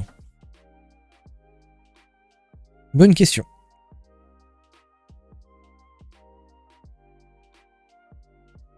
Le lait Colano qui gagne des boosts, pour moi ça c'est fort. Encore une fois tu fais ça avec un Gerich. Bah Gerich en fait rien qu'avec ça il va prendre le Gerich rare, rien qu'avec ça il va prendre 2 boosts, même le commun d'ailleurs. Rien qu'avec ça, il va prendre 2 boosts. Un boost du Ladder Colano et un boost du fait qu'il ait pris fleeting. Ça, avec Gerich, c'est pas un boost, c'est 2. C'est pas mal. Et celle-là, c'est encore pire, c'est 3 boosts. Ouais. Bon, après, ça coûte 2. Je pense que la commune suffit largement. Là, bah, ouais. Alors, ça, pareil, ça sur un Gerich. Tu fais Gerich avec... tu te setup, tu dis ok, je fais lait d'Arcolano, je fais barre chocolatée. Le tour d'après, je joue Gerich. Si c'est un tour où tu sais que tu vas perdre les expéditions que tu te setup pour le tour d'après, tu dis frère, je joue Gerich là. Ok, il est con des deux côtés et en plus c'est un temps de stats. Puis j'ai ma boucle infinie, puis j'ai ceci, puis j'ai cela. Waouh. Ça peut être fort. Même, tu peux même jouer du coup, tu peux même te dire, je joue la rare. Je joue la rare parce qu'il gagne fleeting, donc en fait... Pour 3 de mana, t'auras généré 1, 2, 3 boosts sur Gerich. Plus potentiellement le boost qu'il prend en venant de la réserve. Vu qu'il va prendre un boost du fait de prendre fleeting. En fait, il y a des combos sympas avec Gerich, alors qui seront contrables, attention, hein, ça sera pas incontrable. Tu gères un dé permanent, c'est bon, c'est fini. Tu gères le personnage, c'est bon, c'est fini. C'est le problème de dire je mets tous mes boosts sur une seule créature. Mais... et un boost, s'il a pas de gestion, tu prends 2 XP quoi. Quand un caractère que contrôle gagne fleeting, il gagne 1 trial. Ok. Bah ça c'est pareil, encore une fois avec Gerich. Hein. Avec Gerich, vu que tu peux lui mettre plusieurs fois fleeting, avec ta combo que tu nous as montré Tentu, avec la combo que tu nous as montré Tentu, c'est-à-dire que ça il est setup. Tu joues ton... Le début de ta boucle, tu joues ton Gerich, tu fais boucle. Lui, il a pris tous les fleetings possibles en un seul tour avec juste ta combo. Du coup, il invoque une 5-5-5. du côté où tu veux. Et en plus, gagner un boost. Et tous tes caractères regagnent un boost. Et ouais. Avec Gerrit, en un tour, tu peux faire proc ça et ta boucle, tu peux faire proc ça et machin. Voire même avec barre chocolatée, en fait, même juste avec barre chocolatée et le lait d'Arcolano, tu peux faire proc ça. Et tu joues de la réserve, il prend un fugace. Là, il prend un deuxième fugace. Avec ça, il reprend un deuxième fugace. BGA donc en 15 minutes. Ça va être marrant en miroir. Ouais. Ouais, si tu as des boucles infinies, ouais, ça va être marrant, ouais. Tu m'étonnes. Ça, je considère pas que ce soit une carte de fou. Celle-là. Okay, c'est pas une carte de fou. Celle-là, pour moi, c'est une bonne carte. Mais là, il n'y a pas. Enfin, c'est une bonne carte, mais c'est pas une carte de fou non plus. Celle-là, on peut faire changer d'expédition. Ok, pas de fou. Ça, c'est pas fou. Il n'y a pas vraiment de carte waouh, enfin, qu'on fait waouh. Hein. Celle-là. Là, c'était une des nouvelles. C'est pas exceptionnel, c'est un après-vous qui peut te permettre de garder une carte si tu veux garder une aloe vera ou une connerie comme ça. Intéressant. Même si tu l'endors. Si tu l'endors, c'est un risque. La rare, elle peut être un plus intéressante dans le sens où tu lances le dé avant de cibler. Voilà, alors que la commune, c'est tu cibles d'abord et après tu lances le dé. Là, tu vois le résultat avant, donc ça c'est cool. Donc après, dans un Evenka, voilà, ça a du contrôle de dé, donc ça peut être. Moi, cette carte-là, je la trouve forte. Mais je la trouve forte pour un oracle parce que tu vas facilement réussir à avoir les 3 stats à 0 et donc à coûter que 2 le contrôle, quoi. Et un contrôle sans limite de coût. Pareil pour Ordis, hein, je trouve que c'est facile. Je sais pas pourquoi ils se disent ouais, ça sera mieux que. Enfin, que l'entraînement physique restera mieux que ça. Dans un Sigismar, je trouve que ça c'est mieux que l'entraînement. C'est mon ressenti. Après, je suis pas un pro de Sigismar, mais je trouve que c'est mieux. Parce que c'est tellement facile d'avoir 3 créatures que là, tu auras une carte qui, pour 2, peut gérer n'importe quel coup de main. Alors que l'entraînement physique, ça dépendra du nombre de créatures que tu as pour gérer quelque chose avec une main. Pour un coup de main. Je sais pas. Je suis pas pro Ordis, donc enfin je suis pas pro Sigismar, j'ai pas trop joué Sigismar, donc n'hésitez pas à me dire ce que vous pensez de ça. Mais moi je trouve que ça c'est fort. Enfin, je préfère presque ça, moi, à l'entraînement physique. L'entraînement esprit d'équipe. Hein.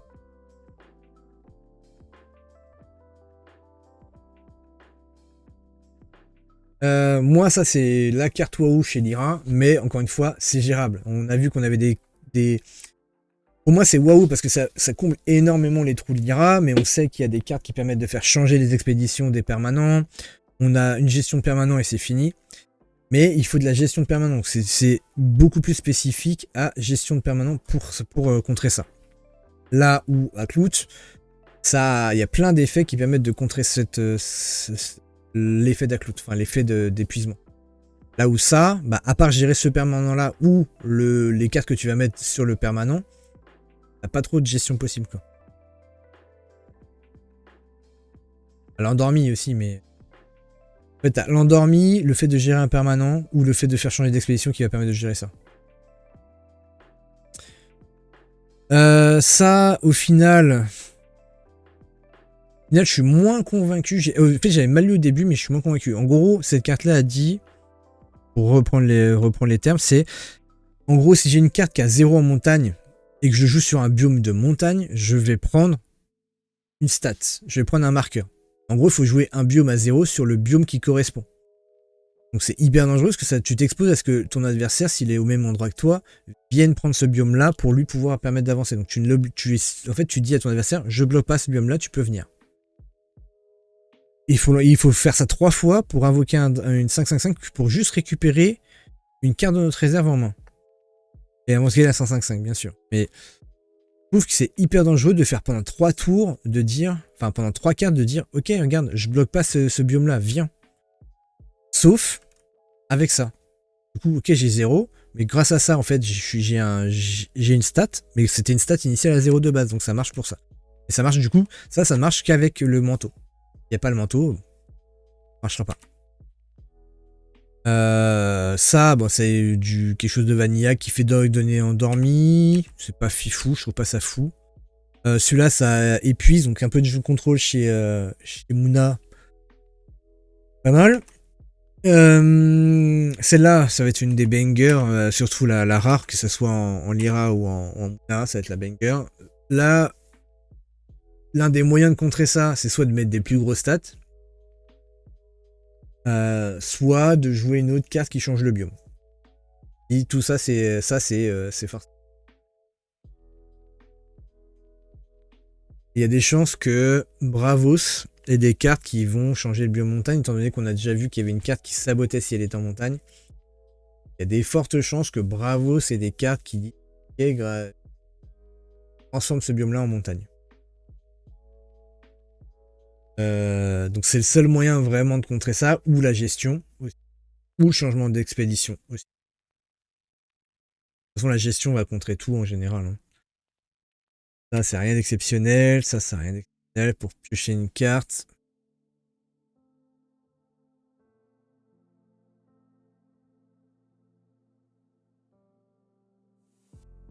Ça, c'est un bon body aussi. En fait, c'est l'équivalent de 4-4-4 pour 3. D'avoir une carte qui soit...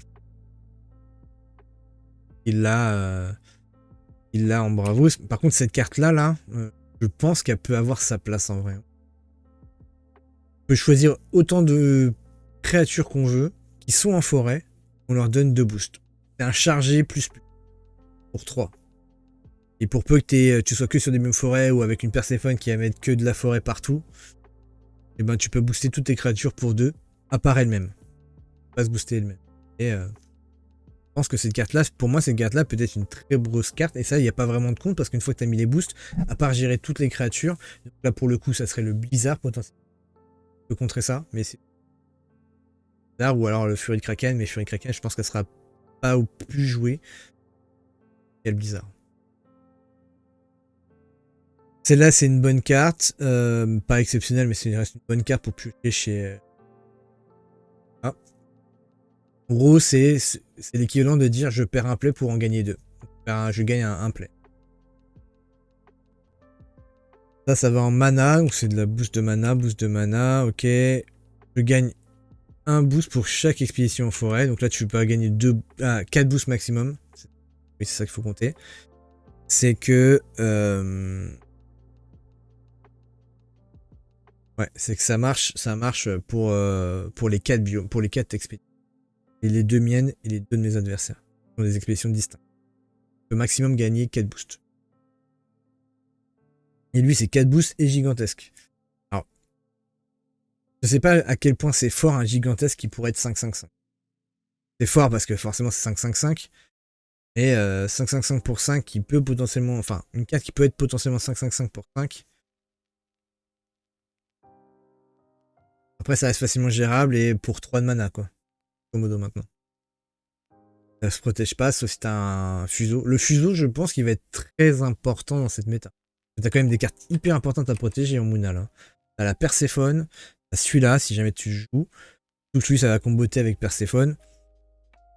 T'as celle-là, si tu la joues, pareil, elle va être importante à protéger. Donc j'ai l'impression que le fuseau va reprendre une plus-value en Moona. Je sais pas ce que vous en pensez, mais je trouve que le fuseau va être important.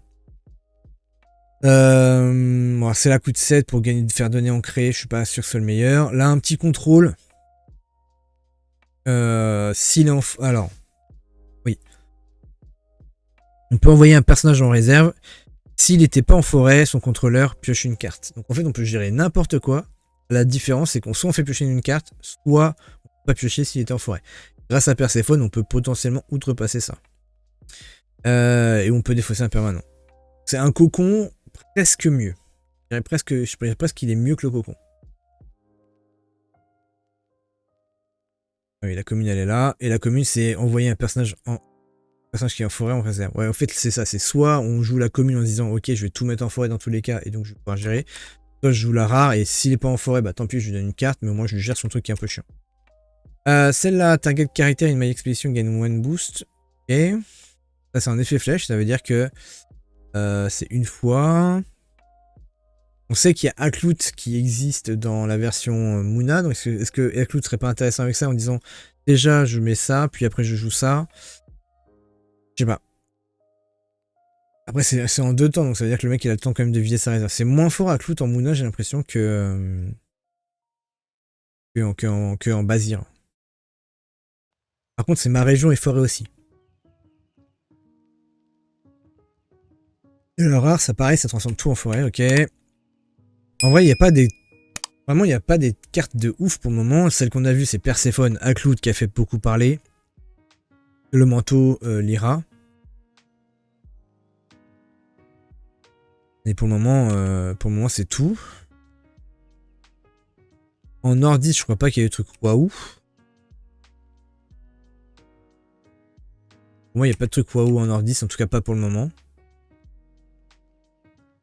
Il y a celle-là qui est pas mal, ça fait un chargé. C'est un chargé un peu cher parce que c'est 4, mais... C'est que dans une expédition ciblée, ouais. C'est pas ouf. C'est pas ouf en fait. Celle-là, ça coûte cher pour piocher. Ça, en Hatsadi, c'est pas si mal, surtout si tu arrives à la jouer. Ça fait... si t'as que 6 marqueurs, tu joues ça, tu passes à 7 marqueurs, tu pioches une carte avec Hatsadi, tu pioches une carte avec ça. Tellement. Ça peut être fort. Celle-là, c'est bien sans plus. Ça, c'est pareil. Il n'y a pas vraiment de banger, il n'y a pas de réel banger encore dans les autres factions. Ouais. On arrive à la fin là, tac tac. Pas de réel banger dans les autres factions. Blizzard qui est pour moi un des meilleurs spells à l'heure actuelle, en tout cas un spell de masse. Contrôle de masse. Ouais, il n'y a pas de gros banger, il n'y a pas de gros banger des autres factions. On va attendre les reveals qui vont arriver au fur et à mesure là. Là j'ai peur qu'il faille attendre la prochaine vague, hein, parce que là je beaucoup de reveals depuis la semaine là. Il y en a encore quelques-unes mais c'est tout. Et ouais. En tout cas, que Akloot est pas si fort que ça parce que je pense que en fait, la mécanique épuisement, ça va marcher pour toutes les cartes qui épuisent. Ce qui était fort avec Akloot, c'est qu'on pouvait, avec Baziran, on épuisait 2 d'un coup. Et donc, forcément bloquer la réserve. Quand tu les épuises un par un, malheureusement, le fait de les épuiser un par un, ça laisse le temps à ton adversaire de jouer la deuxième carte de la réserve pour pas qu'elle se la fasse épuiser. Donc, un par un, c'est moins fort que les 2 d'un coup, ça c'est sûr. Ce qui est fort avec le 1 par 1, c'est de dire, ok, cette carte-là qui m'emmerde, je te la bloque pour pas que tu puisses la jouer. C'est tout. C'est tout, c'est tout, c'est tout. Donc je sais pas si tout le monde a suivi les explications de pourquoi je trouve qu'Akloot est pas si fort que ça, que tout le monde fait... Si on a un Akloot unique 3-3, ça commencerait à être fort.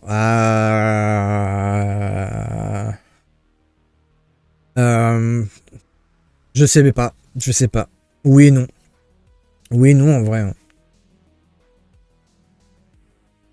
Parce que 3-3, tu vas pas la jouer tour 1 parce que tour 1, il n'y aura rien en réserve. Tu vas la jouer tour 2, il te restera 1 de mana. Il faut que tu aies une carte à 1 de mana en Bravos qui soit vraiment bien. Dans ce qui a été révélé, est-ce qu'il y a des cartes à 1 qui ont été révélées? Là, c'est pas une carte à 1. Il y a le Rabbit. Le Rabbit, ça, au mieux, c'est une 2-2-1. Ou 2-2-2. Ou la rare 2-2-2, ouais. C'est soit une 2-2-2, soit une 2-2-1. Ça veut dire que tu fais Akloot, ton adversaire joue, et derrière, tu mets une carte à 1. En fin de partie, ça peut être plus intéressant. Alors, pour un tour 3, ça peut être intéressant, parce que ça fait une carte à 3, une carte à 2. Et à une carte à 2, il commence à y avoir des cartes vraiment bien en Bravos. Et ça veut dire que tu temporises le tour 3. Ça veut dire qu'il faut qu'il ait 2 cartes en réserve au tour 3 et que tu sois premier joueur. En fait, le problème d'Akloot, moi, ce qui m'emmerde avec Akloot, c'est que pour qu'elle soit vraiment pleinement efficace, il faut que tu sois premier joueur. Si tu es pas premier joueur, ta carte, tu pourras pas l'exploiter à son plein potentiel. À part si dans les uniques, on nous sort un truc au crépuscule, épuiser les cartes qui en réserve. Ou après le repos. Après le repos, c'est fou, parce que ça veut dire que les cartes partent en réserve et je te dis, ok, c'est là, je te les épuise. Comme ça, pour ça, au prochain tour, ils sont pas réveillés. Et dans ce cas-là, il sera obligé de jouer des cartes de la main. Après, ça reste quand même gérable, dans le sens où il peut quand même faire des remontées de cartes en main et tout, mais c'est les seuls effets qui sont intéressants pour pas forcément le jouer premier tour. En tour 1, pardon. Enfin, en premier joueur. Arrivé. Là, le problème, c'est le fait que ce soit un effet flèche, pour que ça soit pleinement efficace, il faut que le mec ait 2 cartes en réserve et que tu sois premier joueur, parce que sinon, le mec va vider sa réserve avant que tu la joues. Enfin, au moins une carte de sa réserve. Et du coup, c'est beaucoup moins efficace. C'est pour ça que j'ai dit qu'Aklout, pour moi, il est conditionnel. Il a besoin de ces conditions-là pour être pleinement efficace et être premier joueur et 2 cartes en réserve.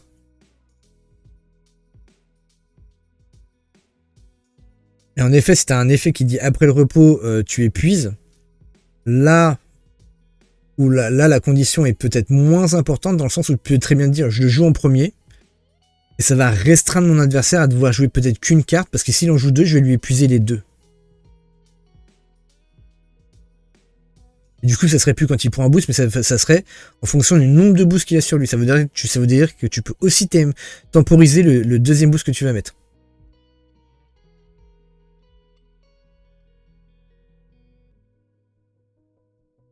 Mais moi, c'est le seul truc qui rendrait peut-être Aklout, pour moi, moins conditionnel, peut-être plus efficace, c'est de montrer à ton adversaire que hey, j'ai joué Aklout. Soit tu attends que ton adversaire joue, et tu dis ok, je joue cette carte là en premier, il joue une carte, tu dis ok, je joue Aklout. Et là maintenant, c'est soit il joue une carte, mais il se fera endormir les deux, soit il joue pas de carte, et dans ce cas-là, tu fais du 1 pour 1, potentiellement, ou voire du 2 pour 1. Savoir, vraiment, je sais pas.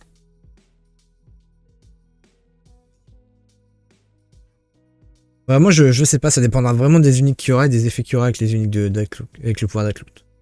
Aklout, pardon.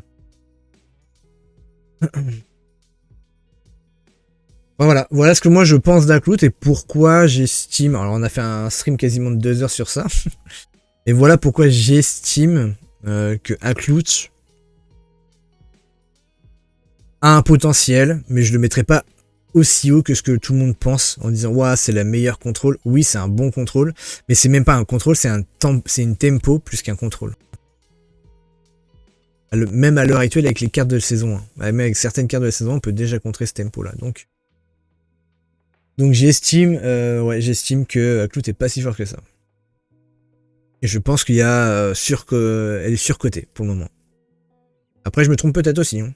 On va me prouver le contraire, et tant mieux si on me prouve le contraire, mais moi, pour le moment, je trouve que c'est surcoté. Voilà.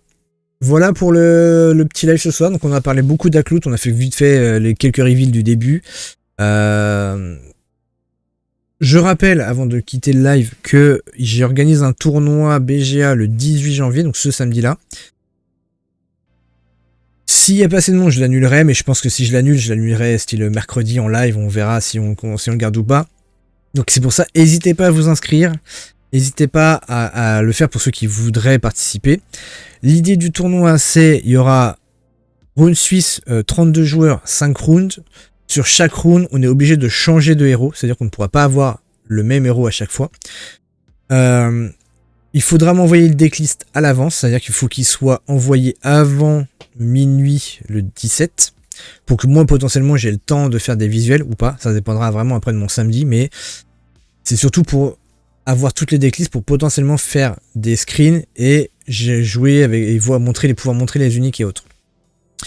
Voilà, il y aura normalement une petite finale à la fin si on fait le tournoi, mais j'aimerais bien faire une petite finale si on fait le tournoi avec les 2 finalistes. Je leur tire un deck au hasard parmi les 5 decks qu'ils ont joué et c'est ce deck là qu'ils devront jouer en finale. Voilà. Donc dans l'idée, voilà ce pour le tournoi de samedi. Donc n'hésitez pas à vous inscrire. J'espère qu'il y aura suffisamment de monde pour qu'on puisse vraiment faire des choses. Au pire du pire, on verra s'il y a au moins 2 personnes, on fera peut-être des lives où chacun affrontera un adversaire. On joue en leurs 5 decks différents, comme ça au moins ceux qui ont préparé des choses, ils pourront jouer entre eux et jouer leur deck, qu'ils n'auront pas perdu du temps à créer leurs 5 decks. Et voilà. En tout cas, j'espère que vous allez passer une bonne soirée. Bon appétit à ceux qui vont aller manger. Moi d'ailleurs, je vais aller manger. Et on se retrouve normalement mercredi pour un nouveau live. Où là, je pense qu'on essaiera de faire du deck build, peut-être de soit Gulrang, soit Tsadi, soit Rin. C'est les 4 decks qui m'intéressent pour le moment. Et voilà. Bonne soirée à vous et bon appétit. Et à bientôt. Ciao, ciao.